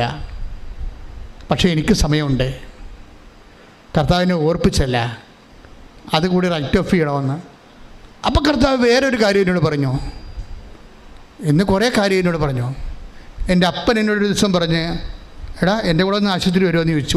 10ാം ക്ലാസ്സിലെ. അപ്പോൾ എനിക്ക് പരീക്ഷയാണ്, മോഡൽ എക്സാമാണ്, ഞാൻ വരത്തില്ലെന്ന് പറഞ്ഞു. അപ്പോൾ രാത്രി ഞാൻ കിടന്നുറങ്ങുമ്പോൾ അമ്മയോട് അപ്പം പറഞ്ഞ് എൻ്റെ കൂടെ ആശുപത്രി വരികയായിരുന്നു അവൻ പറഞ്ഞെന്ന് പറഞ്ഞു. അപ്പം അമ്മ രാവിലെ പറഞ്ഞ്, ഇന്നലെ അപ്പം പറഞ്ഞല്ല, അപ്പൻ്റെ ഇവിടെ ആശുപത്രി പോകത്തില്ലെന്ന് പറഞ്ഞല്ല. ഞാൻ എനിക്ക് പഠിക്കാനില്ലേ. അപ്പോൾ എൻ്റെ ഒരു മൈൻഡ് സെറ്റ് ആ കാലത്ത് അങ്ങനെയായിരുന്നു. അപ്പൻ ആശുപത്രി പോയി, ഒറ്റക്ക് പോയി. പിന്നീട് ഞാൻ അപ്പൻ്റെ അടുത്ത് പല പ്രാവശ്യം പോയി, നടന്ന് തന്നെ പോയി. 2 കിലോമീറ്റർ, അതായത് 2.5 മൈൽ നടന്നു പോകണം അപ്പൻ്റെ ആശുപത്രി പോകണമെങ്കിൽ. വള്ളമൊക്കെ കയറി ഞാൻ നടന്നു തന്നെ പോയി, ഞാൻ തിരിച്ച് നടന്നു തന്നെ വന്നു. പക്ഷെ അപ്പനെ കൊണ്ടുപോകുന്ന വള്ളത്തിലാണ് പിന്നെ തിരിച്ചു കൊണ്ടുപോകുന്നത്. നമ്മൾ നിസ്സാരമെന്നും അന്നത്തെ കാലമല്ലേ എന്നൊക്കെ പറഞ്ഞ് തള്ളിക്കളഞ്ഞ വിഷയങ്ങളെല്ലാം ഇപ്പോഴും ഡിലീറ്റായിട്ടില്ല. നോൻപ് കാലത്ത് നിങ്ങളും എന്നെപ്പോൾ ഒരു ആത്മശോധന ചെയ്യണം. ഉടമ്പടി എടുത്തൊക്കെ കാര്യം ശരിയാണ്. മാതാവ് എനിക്ക് നേരിട്ട് പ്രത്യക്ഷപ്പെട്ട ഒരു ദൈവം എന്നെ പ്രത്യക്ഷപ്പെടാൻ വേണ്ടി അത് യോഗ്യത കർത്താവ് അല്ലെങ്കിൽ എൻ്റെ അയോഗ്യത പരിഹരിച്ചുകൊണ്ട് പ്രത്യക്ഷപ്പെട്ടെങ്കിലും കർത്താവിൻ്റെ മുമ്പിൽ എന്നെക്കുറിച്ച് ഇപ്പോഴും സങ്കടങ്ങൾ ബാക്കി നിൽക്കുന്നുണ്ട്. നിങ്ങളെക്കുറിച്ച് ഇതുപോലെ സങ്കടങ്ങളുണ്ടോ എന്ന് തിരിച്ചിട്ട് വേണം നോൻപ് കാലത്തിൻ്റെ അനുതാപത്തിലേക്ക് ഉടമ്പടി പ്രകാരം പ്രവേശിക്കാൻ. പ്രാർത്ഥിക്കുക. കർത്താവേ, അങ്ങയുടെ തിരുസന്നിധിയിൽ ഞാൻ ചെയ്ത ഉടമ്പടികള് ബലവത്താകുന്നതിന് വേണ്ടി എൻ്റെ ജീവിതത്തിലെ നിന്റെ മനസ്സിലെ ഇപ്പോഴും മായാതെ നിൽക്കുന്ന തിന്മകളെ ഓർത്തുകൊണ്ട് അനുദപിച്ച് ആത്മാവിന്റെ കണ്ണീരിലെ അനുതാപത്തിന്റെ കണ്ണീരിലെ ആത്മാവിനെ കഴുകുവാൻ അഭിഷേകം ചെയ്യണമേ. അഭിഷേകം ചെയ്യണമേ. ശ്രദ്ധിക്കട്ടെ. ഹല്ലേലൂയ, ഹല്ലേലൂയ, ഹല്ലേലൂയ. ജീവിക്കണത്. കുറേ പേര് അനുതാപം ആവശ്യമുള്ളവരെന്ന് തിരിച്ചിട്ടുണ്ട്. ഈ അനുതാപം ആവശ്യമില്ലാത്തവരുമുണ്ട്. അനുതാപം ആവശ്യമില്ലാത്തവരെക്കാൾ ദൈവത്തിന് ഇഷ്ടം അനുതാപം ആവശ്യമുള്ളവരെയാണ്. ലൂക്കായുടെ സുവിശേഷം 15:7. ലൂക്കാ 15:7. അനുതാപം ആവശ്യമില്ലാത്ത 99 നീതിമാന്മാരെ കുറിച്ച് എന്നതിനേക്കാൾ അനുതപിക്കുന്ന ഒരു പാപിയെ കുറിച്ച് സ്വർഗത്തിൽ കൂടുതൽ സന്തോഷമുണ്ടാകുമെന്ന് ഞാൻ നിങ്ങളോട് പറയുന്നു. അതായത് ദൈവം അനുതാപത്തെ രണ്ടായിട്ട് തിരിക്കുന്നു. അനുതാപം ആവശ്യമില്ലാത്ത മനുഷ്യര്, പിന്നെന്താണ് അനുതാപം ആവശ്യമുള്ള മനുഷ്യർ. ഈ അനുതാപം ആവശ്യമുള്ള മനുഷ്യരാണ് ദൈവത്തിൻ്റെ ഫോക്കസിങ്ങിലുള്ളത്. അവരനുദപിക്കുകയാണെങ്കിൽ സ്വർഗത്തിൽ അനുതാപം ആവശ്യമില്ലാത്തവരെക്കാൾ കൂടുതൽ ദൈവത്തിന് സന്തോഷമുണ്ടാകും. പക്ഷെ ഒരു പ്രശ്നമുണ്ട്. എന്താണ്? അനുതാപം ആവശ്യമുള്ള ആൾക്കാർ അവരെ തന്നെ രണ്ടായിട്ട് ദൈവം തിരിച്ചിട്ടുണ്ട്. അനുതാപം ആവശ്യമുണ്ട്, പക്ഷേ ദൈവം അവസരം കൊടുത്തിട്ടില്ല. അതാണ് അനുതാപം ആവശ്യമുണ്ട്, പക്ഷേ അവസരം കിട്ടിയിട്ടില്ല എങ്കിൽ അതാണ് ഏറ്റവും വലിയ അപകടം. ഇപ്പം നിങ്ങൾക്ക് അവസരം കിട്ടില്ലേ? എനിക്ക് അവസരം കിട്ടില്ലേ? അതാ വിഷയം. അനുദപിക്കാൻ അവൻ അവസരം കൊടുത്തില്ല. Take the bread of God. ശ്രദ്ധിക്കണം. ഹല്ലേലൂയ, ഹല്ലേലൂയ, ഹല്ലേലൂയ, ഹല്ലേലൂയ. യേശുവേ നന്ദി. ഹല്ലേലൂയ, ഹല്ലേലൂയ, ഹല്ലേലൂയ. ഹെബ്രായർ 12:17. ഹെബ്രായർ 12:17. പിന്നീട് അവകാശം പ്രാപിക്കാൻ ആഗ്രഹിച്ചപ്പോൾ അവൻ തിരസ്കരിക്കപ്പെട്ടുവെന്ന് നിങ്ങൾക്കറിയാമല്ലോ. യേശാവിൻ്റെ കാര്യമാണ്. കണ്ണീരോടെ അവൻ അത് ആഗ്രഹിച്ചെങ്കിലും അനുദപിക്കാൻ അവന് അവസരം ലഭിച്ചില്ല. കണ്ട ട്രാജഡി കണ്ട. മനുഷ്യരെങ്ങനെയാണ് രണ്ടായിട്ട് തിരിക്കണത്? ഒന്ന്, അനുതാപം ആവശ്യമില്ലാത്തവർ വിശുദ്ധന്മാരായിരിക്കാം, പക്ഷേ അവരെക്കാൾ ദൈവത്തിന് സന്തോഷം ആരാണ്? പാപിയുടെ അനുതാപം ആവശ്യമുള്ളവരെയാണ്. ഈ അനുതാപം ആവശ്യമുള്ളവർ തന്നെ രണ്ട് തരമുണ്ട്. എന്താണ്? അനുദപിക്കാൻ അവസരം കൊണ്ട് കിട്ടിയവരും കിട്ടാത്തവരും. അത് ഈ അനുദപിക്കാൻ ആവശ്യമുണ്ടായിട്ടും അവസരം കിട്ടാത്തവരാണ് ശരിക്കും പറഞ്ഞാൽ ഭൂമിയിൽ വെച്ച് തന്നെ നരകത്തിന് അടിപ്പെട്ടു പോകുന്ന ആൾക്കാർ. അതുകൊണ്ട് അവസരം മുതലാക്കാൻ നോക്കണം. നിങ്ങൾ പേരെ പല അവസരങ്ങളും ജഡിക മനുഷ്യൻ മുതലാക്കുന്നുണ്ട്. കണ്ണിന് ദുരാശ, ശരീരത്തിന് ദുരാശ, ജീവിതത്തിൻ്റെ അഹന്ത കൊണ്ടുണ്ടാക്കുന്ന പല അവസരങ്ങളും നമ്മൾ മുതലാക്കും. പക്ഷെ അനുദപിക്കാനുള്ള അവസരം മുതലാക്കത്തില്ല. That is our tragedy. ഒരു പ്രധാനപ്പെട്ട ഘടകമാണ്. ഇപ്പോഴും ലിയ സെബാസ്റ്റ്യൻ എന്താണ് 500 രൂപയ്ക്ക് 1000 രൂപ അവൾക്ക് കിട്ടി. അവൾ ഇവിടെ വരുമ്പോൾ ഒരു സംഭവം നടക്കും. അവൾ ഇടുക്കിയിൽ നിന്ന് ഇവിടെ വരുമ്പോൾ, കൂട്ടുകാരത്തിയുമായിട്ട് ഇവിടെ വരുമ്പോൾ അവൾ ഉടമ്പടി എടുക്കാൻ ഉദ്ദേശിച്ചില്ലായിരുന്നു. ഉടമ്പടി എന്താണെന്ന് അറിയത്തില്ല, പഠിച്ചു വരുന്നതേ ഉള്ളൂ. എങ്കിലും അവൾ വിചാരിച്ചത് മാതാവിനെ വിളിക്കുന്നുണ്ടെന്നാണ് വിചാരിച്ചത്. മാതാവിനെ വിളിക്കുന്നുണ്ട്. അതാണല്ലോ എനിക്ക് പെട്ടെന്ന് ഉണർവുണ്ടായത്. ഒരു വചനം കേട്ടപ്പോൾ എനിക്ക് പെട്ടെന്ന് ഉണർവുണ്ടായില്ലേ? അപ്പോൾ അന്ന് മുതൽ എനിക്ക് ഫീൽ ചെയ്യാൻ തുടങ്ങി. അപ്പോൾ എനിക്ക് തീർത്ഥാടന ഉടമ്പടിക്ക് മുമ്പ് അവർ ലൈറ്റേക്കാൻ്റെ പേർ റിക്വസ്റ്റ് ചെയ്യാൻ പറ്റും ചെയ്യും. പക്ഷേ ഇവിടെ വന്നപ്പോൾ ഉടമ്പടി എടുക്കാൻ ഉദ്ദേശമില്ല ആളിനെ. ഉടമ്പടി എടുക്കാൻ ഉദ്ദേശമില്ലെങ്കിലും മാതാവിന് അവൾ ഉടമ്പടി എടുക്കാൻ ആഗ്രഹമുണ്ട്. കാര്യം വലിയ പദ്ധതി അവളെക്കുറിച്ച് മാതാവ് എൻ്റെ പുസ്തകത്തിൽ എഴുതി വെച്ചിട്ടുണ്ട്. പാവത്തിനത് അറിയത്തില്ലെന്നേ ഉള്ളൂ. ഞാൻ കെട്ട്, എന്നെ നോക്കാൻ ആരുമില്ല, തിരക്കാൻ ആരുമില്ല, ജീവിച്ചപ്പോഴേ മാതാപിതാക്കന്മാരില്ല, ഇപ്പോൾ ഉള്ളവരും ഇല്ലാത്ത കണക്കാണ് എന്നും പറഞ്ഞ് ഡിപ്രസ്ഡ് ഇരിക്കുന്ന ആളാണ്. പക്ഷെ അങ്ങനെ അവൾക്ക് പറഞ്ഞ് ഇവിടെ വന്നൊരു ഉടമ്പടി എടുക്കാൻ, അത് പൂർത്തിയാക്കാൻ പറ്റുമോ? വീണ്ടും വരേണ്ടി വരത്തില്ലേ? അതിന് കാശ് കിട്ടുമോ? പുതുക്കാൻ വേണ്ടി കാശ് കിട്ടുമോ? അങ്ങനെ പല പ്രശ്നങ്ങളാണ് അവർക്ക്. അതുകൊണ്ട് ഉടമ്പടി എടുക്കാനൊക്കെ ഉദ്ദേശമില്ല. പക്ഷെ ഇവിടെ വന്നപ്പോൾ വല്ലാത്തൊരു മൂക്കിലേക്ക് കുത്തിക്കയറുന്ന രീതിയിൽ സുഗന്ധാഭിഷേകം കിട്ടി. അപ്പോഴിവിടെ നിന്നവരെല്ലാം കൂട്ടുകാരത്തെ അടുത്ത് നിൽപ്പുണ്ട്. എടി നിനക്ക് മുല്ലപ്പൂവിൻ്റെ മണം വരുന്നുണ്ട്. ഇവിടെ ഒന്നുമില്ല എന്ന് പറയും. പിന്നെ അവിടെ ചുറ്റും നടന്നൊക്കെ ചോദിക്കും. അവിടെ എങ്ങും ആർക്കും മുല്ലപ്പൂവിന് സ്മെല്ലില്ല. അവർക്ക് അപ്പോഴും ഇങ്ങനെ മുക്കിലേട്ട് ഇങ്ങനെ കുത്തിക്കയറുന്ന പോലെ മുല്ലപ്പൂവിന് സ്മെല്ലാണ്. അവൾ ഓടി ഇവിടുന്ന് ഓടി ലാസ്റ്റ് ഭാഗത്ത് വരുമ്പോഴേ അവൾ ഓഫീസിൽ ചോദിച്ചു, ഉടമ്പടിയുടെ മൂന്നാമത്തെ ഉടമ്പടിയുടെ സമയം കഴിഞ്ഞാൽ, ഇല്ല ചീട്ട് കൊടുത്തുകൊണ്ടിരിക്കുകയാണെന്ന് പറയും. ഒരു ചീട്ട് തരാൻ പറയും. മൂന്നാമത്തെ ഉടമ്പടിക്ക് ഇവിടെ ഓടിക്കയറും. അവൾ ഉടമ്പടി ചെയ്ത് ഇവിടുന്ന് പോകുമ്പോൾ 6 മണിയായി. വീട്ടിലെത്തിയപ്പോൾ അവിടെ എത്തിയപ്പോൾ 9:30 മണി. അപ്പോൾ അമ്മ വിഷമിക്കണം. അമ്മായിയമ്മ എന്ന് വെച്ചാൽ 10 മണിക്ക് ഭർത്താവ് ജോലിയും കഴിഞ്ഞ് രാത്രി വരും. ഇവളെങ്ങനെ വീട്ടിലെന്ന് വെച്ചാൽ പിന്നെ അത് മതി.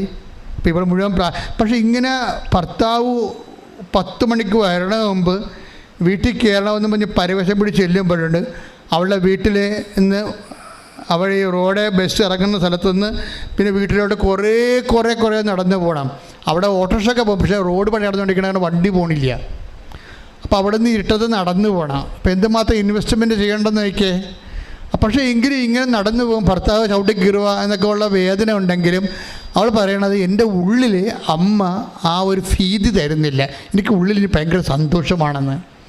ഈ ദൈവം ഇങ്ങനെ പൊതിയണ ഒരു പരിപാടിയുണ്ട്. അതായത് നമ്മുടെ സിറ്റുവേഷൻസ് മോശമാണെങ്കിലും അതിൻ്റെ ആവിയും പുകയും അറിയാതെ ഇങ്ങനെ ഒരു അഭിഷേകം ആന്തരികമായിട്ട് ഉടമ്പടി കിട്ടും. അത് ഇവർക്ക് ഫീൽ ചെയ്യുന്നുണ്ട്. അപ്പോൾ വന്നെടുത്ത് വെച്ച് കാണാം, അല്ലെങ്കിൽ അമ്മ കണ്ടോളൂ എന്ന് പറഞ്ഞുള്ള ധൈര്യം ആന്തരിക ധൈര്യം കിട്ടുന്നുണ്ട്. ആൾ വീട്ടിലെത്തുമ്പോഴുണ്ട് ഭർത്താവ് വരത്തില്ല. 5 മിനിറ്റ് കഴിഞ്ഞാൽ ഭർത്താവ് വന്നു.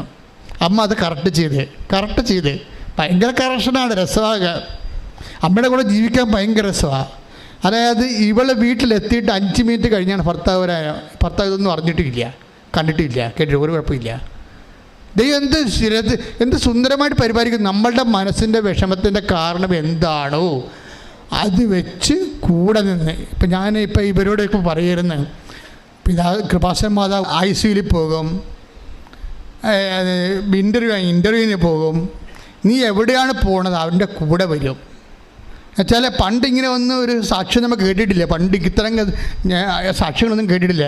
എവിടെയാണോ നിനക്ക് വിഷമം, ഏത് അവസ്ഥയിലാണോ നീ പോണത്, അവിടെ ഏതെങ്കിലും വിധത്തിൽ ആരെങ്കിലുമായിട്ട്, അത് എല്ലാ വേഷവും, ഡോക്ടറെങ്കിൽ ഡോക്ടർ, നേഴ്സെങ്കിൽ നേഴ്സ്, എഞ്ചിനീയർ ഇൻ്റർവ്യൂ എല്ലാ തരത്തിലും നിൻ്റെ കൂടെ വന്ന് നിന്നെ സഹായിക്കാൻ നിൽക്കുന്ന, നീ ആ സാക്ഷിയൊക്കെ മനസ്സിലാവും. എല്ലാ ദിവസവും മനുഷ്യരിങ്ങനെ ഓരോരോ കാര്യങ്ങൾ പറയുന്നുണ്ട്. സഞ്ചാരി മാതാവിൻ്റെ വ്യത്യസ്തങ്ങളായിട്ടുള്ള പകർച്ചകൾ, അനുഭവ പകർച്ചകൾ ഭയങ്കരമാണ് സംഭവം. അപ്പോൾ ഇത് ലിയാസഭാസിന് കിട്ടിയത് സ്മെല്ലായിട്ടാണ് വന്നത്. അപ്പോൾ നിങ്ങളെ നയിക്കും ഇങ്ങനെ. അപ്പോൾ ഈ ഉടമ്പടി അവൾ വീട്ടിൽ ചെന്ന് ഉടമ്പടിയൊക്കെ ചെയ്തുകൊണ്ടിരിക്കുന്ന സമയത്ത് പെട്ടെന്ന് 2 ആഴ്ച കഴിഞ്ഞപ്പോൾ പെട്ടെന്നൊരു കൂട്ടുകാരത്തെ വിളിച്ച്, എടീ ഇങ്ങനെ ഒരു ഫോറിൻ ചാൻസ് ഉണ്ട്, നീ വരുന്നോ, ഞാൻ പോകുന്നെന്ന് പറഞ്ഞ. അപ്പോൾ ഇവള് പറഞ്ഞ് എനിക്ക് ബയോഡേറ്റയും ഇല്ല, നിൻ്റെ ബയോഡേറ്റ എടുക്കാൻ പറഞ്ഞു, നിൻ്റെ പാസ്പോർട്ട് എടുക്കാൻ പറഞ്ഞു. അപ്പം ഞാൻ അങ്ങനെ ചിന്തിച്ചിട്ടില്ല, രാജ്യം വിട്ട് പോണ കാര്യം ചിന്തിച്ചിട്ടില്ലെന്ന് പറഞ്ഞത്. അതുകൊണ്ട് എനിക്ക് ബയോഡേറ്റയും ഇല്ല, പാസ്പോർട്ടും ഇല്ല. ഒന്ന് നോക്കിയേ, ബയോഡേറ്റയും ഇല്ല, പാസ്പോർട്ടും ഇല്ല. എന്തോ +2 മറ്റേ പഠിച്ചിരിക്കണം തോന്നാണ്. ആളിൻ്റെ ജീവിതം ഇപ്പോൾ ഒരു കുടുംബിനായിട്ട് ജീവിക്കുക, ഇവർക്ക് വേറെ സ്വപ്നങ്ങളൊന്നുമില്ല, കൂമ്പടഞ്ഞിരിക്കുന്ന ജീവിതമാണ്. ഇവിടുന്ന് മാതാവ് ഈ കൂമ്പ് കൊടുത്ത് നനച്ച് കിളിർപ്പിച്ചുകൊണ്ട് തന്നെ കാണണം. എന്ത് രസമാണ് കേൾക്കാൻ. അപ്പോൾ ഇവള് ഒരു ഏജൻസി വിളിക്കുമ്പോൾ അതിനെ ഏജൻസിയിട്ട് പോകും, ഇവളെ ബയോഡേറ്റ കൊടുക്കും. അപ്പോൾ അതിന് 50,000 രൂപ വേണം. അപ്പോൾ കൂട്ടുകാരത്തേക്ക് 50,000 രൂപ സെറ്റാക്കി. അവൾക്ക് കൊടുക്കാൻ വേണ്ടി പൈസ കിട്ടിയില്ല. പക്ഷേ ഇവൾക്ക് വേറെ സ്ഥലത്തുനിന്ന് പൈസ കിട്ടി. പിന്നെ ഒരു 1,00,000 രൂപ വേണം, അതിനും കിട്ടി.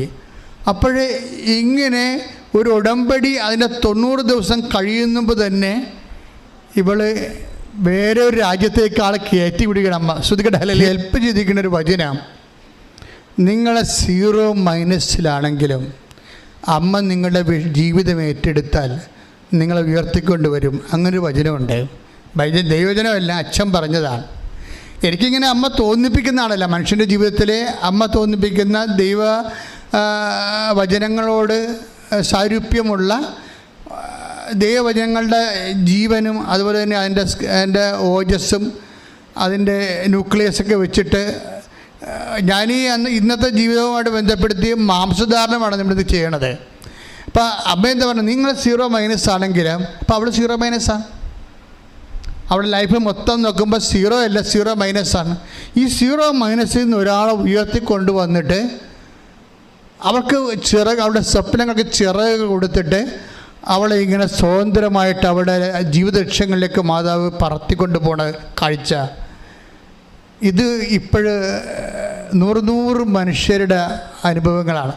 ഞാനെന്താ ഇങ്ങനെ നിങ്ങളോട് സംസാരിക്കുന്നത് വെച്ച് കഴിഞ്ഞാൽ, ഒന്നും തീർന്നു പോയിട്ടില്ല, ഒന്നും തകർന്നു പോയിട്ടില്ല. അമ്മ ജീവിച്ചിരിക്കുന്നിടത്തോളം കാലം അമ്മയുടെ മധ്യസ്ഥത്തിന് അതിൽ ഈ ഉടമ്പടി പ്രഭാഷണത്തിൻ്റെ കാറ്റ് വീഴ്ചപ്പോൾ ആ ചാരം പറന്നു പോയിട്ട് വിശ്വാസത്തിന് തീക്കനൽ ജ്വലിച്ച് കത്തി വന്ന്. ഇത് ഓരോ മനുഷ്യരുടെ ജീവിതത്തിലും വചനത്തിൻ്റെ രീതി അതാണ്.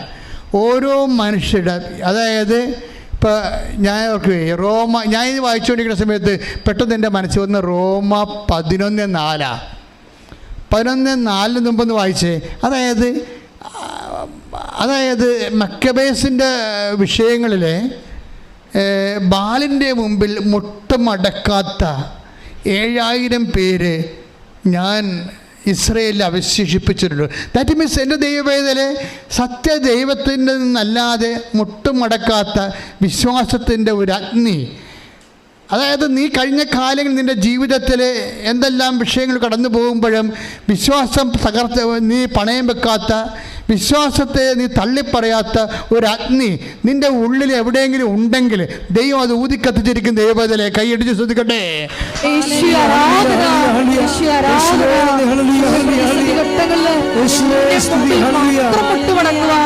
ആരാധനയിലൂടെ ഞങ്ങളെ അഭിഷേകം ചെയ്യണമേ.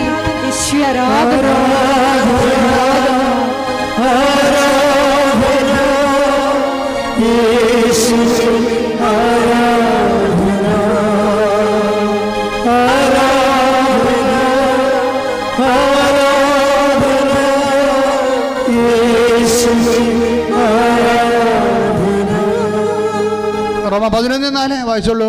എന്നാൽ ദൈവം അവനോട് മറുപടി പറഞ്ഞത് എന്താണെന്നോ, ബാലിൻ്റെ മുമ്പിൽ മുട്ടുകുത്താത്ത 7000 പേരെ എനിക്ക് വേണ്ടി ഞാൻ മാറ്റി നിർത്തിയിട്ടുണ്ട്. അവശേഷിപ്പിച്ചിട്ടുണ്ട്. അതായത് നിന്റെ ജീവിത തകർച്ചയാണെന്ന് വിചാരിച്ചോ? രോഗം വന്ന് നീ തകർന്നു പോയി, കടം കയറി നീ മുടിഞ്ഞു പോയി, കുടുംബത്തിൽ സമാധാനം മദ്യപാനവും തകർച്ചയും വന്നു. ചിലപ്പോൾ പല കുർബാനകൾ നീ മുടങ്ങിക്കാണും. ചിലപ്പോൾ എന്തിനാ പ്രാർത്ഥിച്ചിട്ട് ഇപ്പോൾ ഈ കാലത്ത് ബലമൊന്നും കിട്ടണില്ലെന്ന് ചോദിച്ചാൽ മനസ്സിടിഞ്ഞ് കാണും. അപ്പോഴും ഓർക്ക് ദൈവവേദനെ എപ്പോഴെങ്കിലും ഒന്ന് കൃപാസനത്തിൽ പോകണം, എല്ലാം അമ്മ ശരിയാക്കും എന്നൊരു ചിന്ത നിൻ്റെ മുമ്പിലുണ്ടെങ്കിൽ അത് നിൻ്റെ വിശ്വാസമാണ്, അതിൻ്റെ പ്രത്യാശയാണ്. സാഹചര്യങ്ങളുടെയും സങ്കടങ്ങളുടെയും മേൽ മുട്ടുമടക്കാത്ത നിൻ്റെ വിശ്വാസത്തിൻ്റെ അവശേഷിപ്പിക്കുന്ന കണികയാണ്. അത് ദൈവം അവശേഷിപ്പിക്കാൻ നിന്നെ രക്ഷിക്കാൻ വേണ്ടി ദൈവം നിൻ്റെ ഉള്ളിൽ സൂക്ഷിച്ചിരിക്കുന്നതാണെന്ന് ഓർത്തുകൊണ്ട് ശ്രദ്ധിക്കട്ടെ.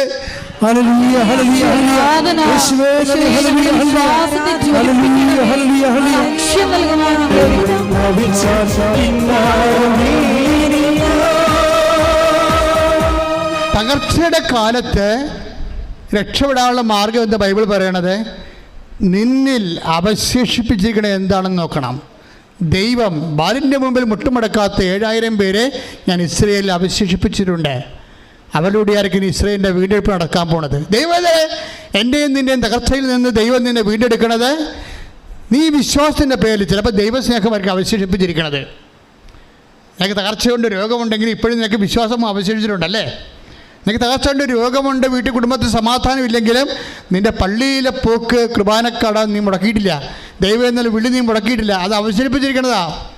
നിനക്ക് കടമുണ്ട്, അതുപോലെ തന്നെ രോഗങ്ങളുണ്ടെങ്കിലും നിന്റെ ദാനധർമ്മം നീ മുടക്കിയിട്ടില്ല. അതായത് നിനക്ക് തകർച്ചയുണ്ട്, നിനക്ക് കടമാണ്, കടത്തുമേ കടമാണ്, എങ്കിലും ആരെങ്കിലും എന്തെന്ന് ചോദിച്ചാൽ നീ നിൻ്റെ കയ്യിലുള്ളത് കൊടുക്കും, നീ അവശേഷിപ്പില്ല. അതാണ് സ്മിർനായിലെ സഭയ്ക്ക് പറയണത്. അതായത് നീ നിന്നിൽ അവശേഷിപ്പിച്ചിരിക്കുന്നതിന് വെളിപാട് 3:2 എടുത്ത് ശ്രുതികട. വെളിപാട് 3:2. ഉണരുക പറഞ്ഞേ. നിന്നിൽ ആസന്ന മരണമായി അവശേഷിക്കുന്നതിനെ ഉത്തേജിപ്പിക്കുക.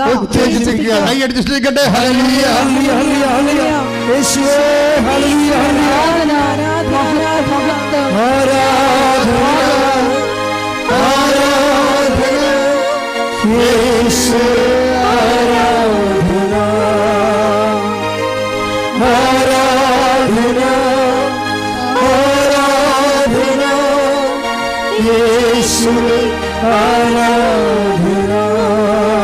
എലിയാ സെബാസ്റ്റിൻ്റെ ഈ ഡിപ്രഷൻ്റെ കാലത്ത് അവിടെ ഉള്ളിൽ അവശേഷിപ്പിച്ചത് എന്താണ്? ഈശോയെക്കുറിച്ചുള്ള ഒരു വിശ്വാസം. ചിലപ്പോൾ നിങ്ങൾക്ക് ദൈവസ്നേഹമായിരിക്കും, ചിലപ്പോൾ നിങ്ങൾ ദാനധർമ്മമായിരിക്കും. ഞാൻ ഇവിടെ രാവിലെ അച്ഛൻ ധ്യാനം നടത്തുന്ന സമയത്ത് ഞാൻ പെട്ടെന്നൊന്ന് തൂങ്ങിപ്പോയി.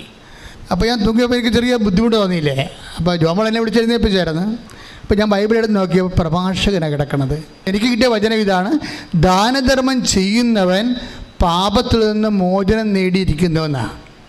പ്രഭാഷകൻ 3:30. 3:30. ഓക്കെ. ജലം ജ്വലിക്കുന്ന അഗ്നിയെ കെടുത്തുന്നത് പോലെ. പറഞ്ഞ ജലം ജ്വലിക്കുന്ന അഗ്നിയെ കെടുത്തുന്നത് പോലെ ദാനധർമ്മം പാപത്തിന് പരിഹാരമാണ്. അതായത് അപ്പം ഞാൻ ഓർത്ത്, ദൈവമേ, ഉടമ്പടിയിൽ എന്തുമാത്രം മനുഷ്യരാണ് ദാനധർമ്മങ്ങൾ ചെയ്യുന്നത്. നോൻപ് കാലത്ത് ഏറ്റവും നമുക്ക് ചെയ്യാൻ പറ്റുന്ന കാര്യങ്ങളാണ്. പക്ഷേ എപ്പോഴും നമ്മൾ ആ ദാനധർമ്മത്തിൻ്റെ ഒരു രഹസ്യാത്മകത ഉണ്ട്. അതുപോലെ തന്നെ അത് കൊടുക്കുന്ന അർഹതപ്പെട്ട ആളായിരിക്കണം. അങ്ങനെ കുറച്ച് കാര്യങ്ങളുണ്ട്.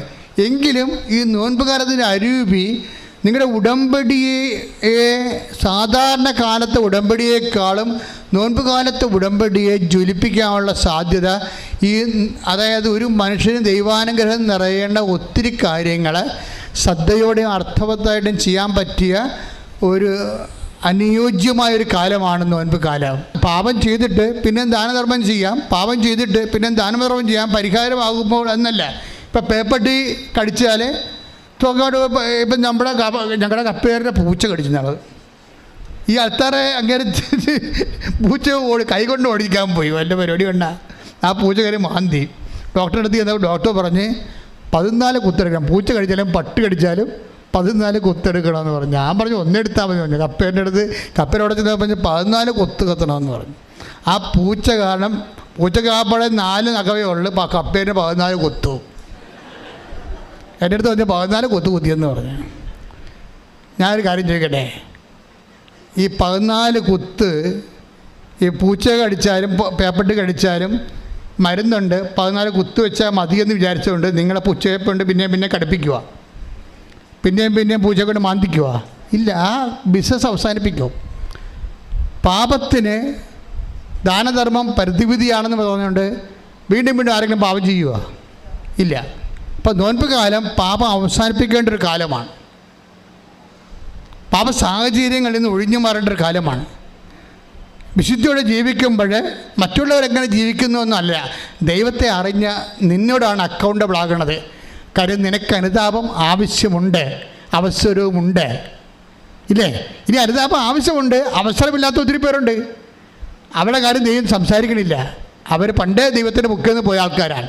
അവർ പറഞ്ഞാൽ നീ കേൾക്കേണ്ട ആവശ്യമില്ല. മനസ്സിലായല്ലേ? എഴുന്നേൽക്കുക. എൻ്റെ പ്രിയപ്പെട്ടവരെ, രോഗസൗഖ്യ പ്രാർത്ഥനയോട് പ്രവേശിക്കുകയാണ്.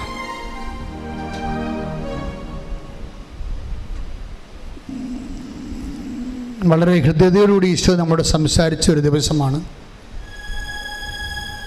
നമ്മുടെ ജീവിതത്തെയും നോൻപ് കാലത്തെയും കണക്കിലെടുത്തുകൊണ്ട് കർത്താവ് നമുക്ക് ഉപദേശം നൽകിയത് അനുതാപത്തിൻ്റെ അവസരത്തിനൊത്ത് നിങ്ങൾ ഉയർന്ന് ദൈവത്തിൻ്റെ ഉള്ളിൽ നിങ്ങളെക്കുറിച്ച് സ്വർഗം സന്തോഷിക്കേണ്ട ഒരു കാലമാണിത്.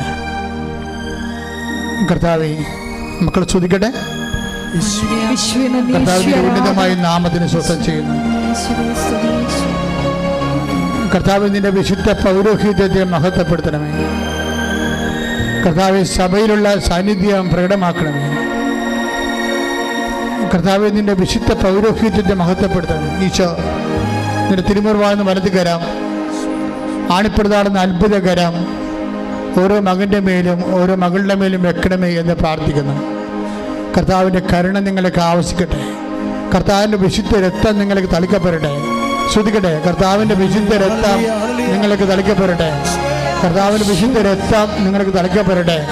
കർത്താവിൻ്റെ വിശുദ്ധ രക്തം ഉച്ച മുതൽ ഉള്ളംകാല് വരെ കർത്താവിൻ്റെ വിശുദ്ധ രക്തം നിങ്ങൾക്ക് തളിക്കപ്പെടട്ടെ. ഉച്ച മുതൽ ഉള്ളംകാല് വരെ കർത്താവ് രക്തം നിങ്ങൾക്ക് തളിക്കപ്പെടട്ടെ. ഉച്ച മുതൽ ഉള്ളംകാല് വരെ കർത്താവ് രക്തം പടർന്നിറങ്ങട്ടെ. മാർഗരോഗങ്ങൾ, തീരാവേദികൾ, ജീവിത ദുരിതങ്ങൾ യേശു ക്രിസ്തുവിൻ്റെ നാമത്തിൽ മാറിപ്പോകട്ടെ. കർത്താവേ, നിന്റെ വിശുദ്ധ പൗരോഹിത്യത്തെ മഹത്വപ്പെടുത്തണമേ. പിൻകഴുത്തിലെ വേദന, സ്പോണ്ടിലോസിസ്, കർത്താവെ, പിൻകഴുത്തിൽ മുഴ പോലെ ഇരിക്കുന്ന സ്ത്രീയെ കർത്താവ് സുഖപ്പെടുന്നത് കാണിക്കുന്നുണ്ട്. കർത്താവിൻ്റെ കരുണ ചൊരിയണമേ. കർത്താവിൻ്റെ ശക്തി, ആന്തരിക അവയവങ്ങൾ ഓപ്പറേഷന് വേണ്ടി നിശ്ചയിച്ച രോഗികൾ അവരുടെ ഓപ്പറേഷൻ മാറ്റിവെക്കുന്നതായിട്ടും വേണ്ടെന്ന് പറയുന്നതായിട്ടും ഈശോ കാണിക്കുന്നുണ്ട്. 8 പേരെ കാണിക്കുന്നുണ്ട്. അങ്ങനെ 8 പേരെ കാണിക്കുന്നുണ്ട്.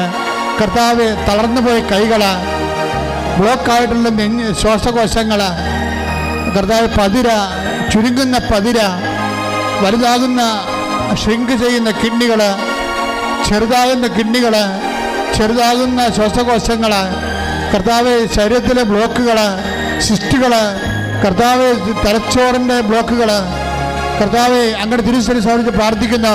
ഈശോ ഈശോ ഈശോ സ്പർശിക്കണമേ. കർത്താവ്, മാർഗരോഗങ്ങൾ, ആന്തരിക അവയവങ്ങൾ, അസുഖങ്ങൾ, സോറിയാസിന്റെ അസുഖങ്ങൾ, കർത്താവ്, 2 പേര് കർത്താവ് മരണക്കിടക്കയിൽ നിന്ന് കർത്താവ് അങ്ങ് സംരക്ഷിക്കുന്ന നന്ദി പറഞ്ഞ കർത്താവ്. തൊണ്ടയിലെ അസുഖങ്ങൾ, തൈറോയ്ഡ് രോഗങ്ങൾ, ക്യാൻസർ രോഗങ്ങൾ, തൊണ്ടയിലെ ക്യാൻസർ കർത്താവിൻ്റെ നാമത്തിൽ മാറിപ്പോകട്ടെ.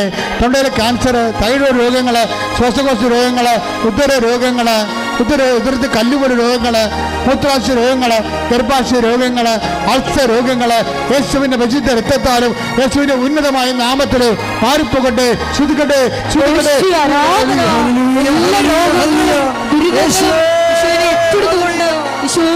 ദൈവപിതാവേ, നിന്റെ നാമം ഈ ആരാധനയിലൂടെ മഹത്വപ്പെടുത്തണമേ. മഹത്വം മഹത്വം ആരാധന.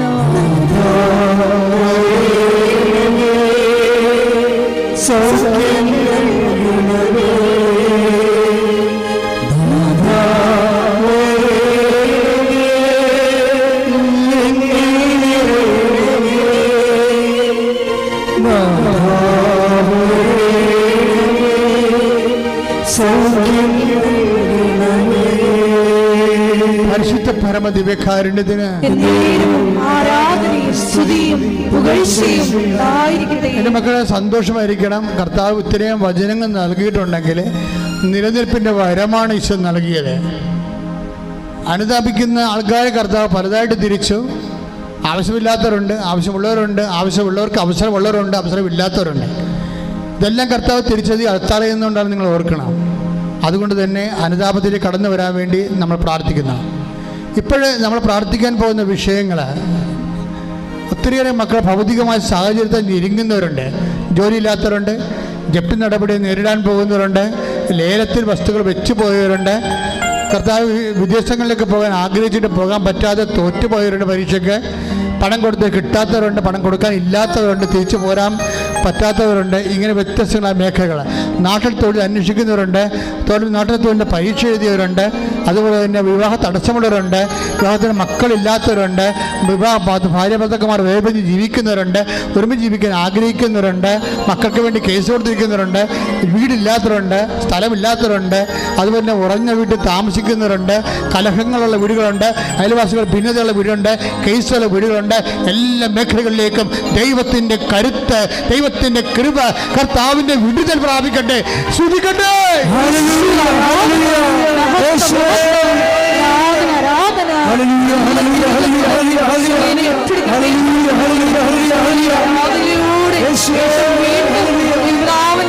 അമ്മയുടെ നാമം മഹത്വപ്പെടുവാൻ കരുണയാണ്.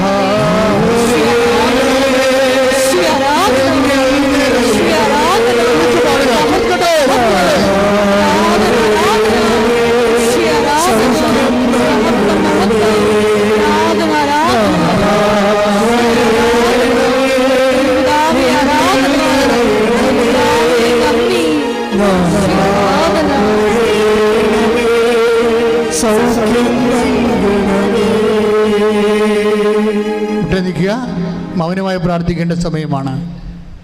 അച്ഛൻ വിട്ടുപോയ വിഷയങ്ങൾ, നിങ്ങളുടെ സ്വകാര്യ വിഷയങ്ങൾ, നിങ്ങൾ ഉടമ്പടി ചെയ്തിരിക്കുന്ന വിഷയങ്ങൾ, ഉടമ്പടി ചെയ്യാൻ പോകുന്ന വിഷയങ്ങൾ ഒക്കെ പരിശുദ്ധ അമ്മയുടെ മാധ്യസ്ഥത്തിൽ ഈശോയ്ക്ക് സമർപ്പിക്കുന്ന സമയമാണ്.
ഒരിക്കൽ കൂടി മരിയൻ ഉടമ്പടിയിൽ സമർപ്പിച്ചിരിക്കുന്ന എല്ലാ വിഷയങ്ങളും ദൈവമാതാവിൻ്റെയും മധ്യസ്ഥയിൽ ദിവ്യകാരുണ്യ സന്നിധിയിൽ സമർപ്പിച്ച് നമുക്ക് പ്രാർത്ഥിക്കാം.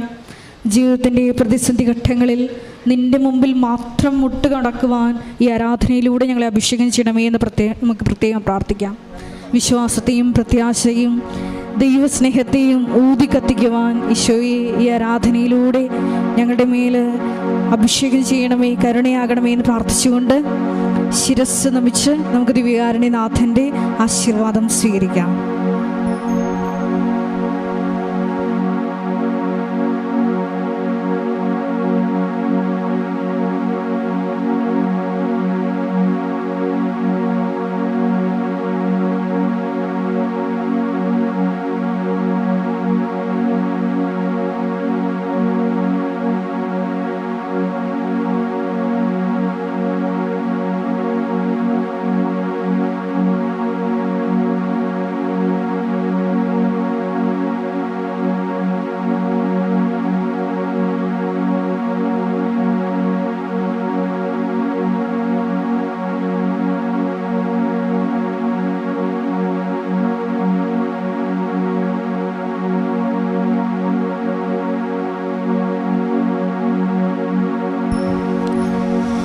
പരിശുദ്ധ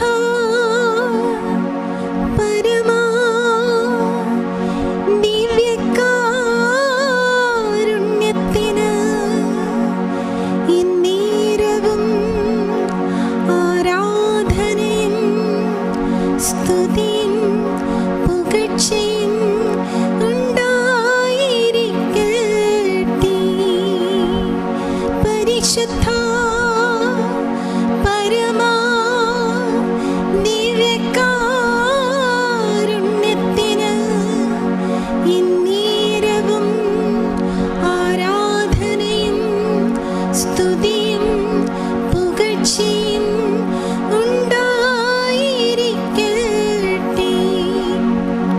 പരിശുദ്ധ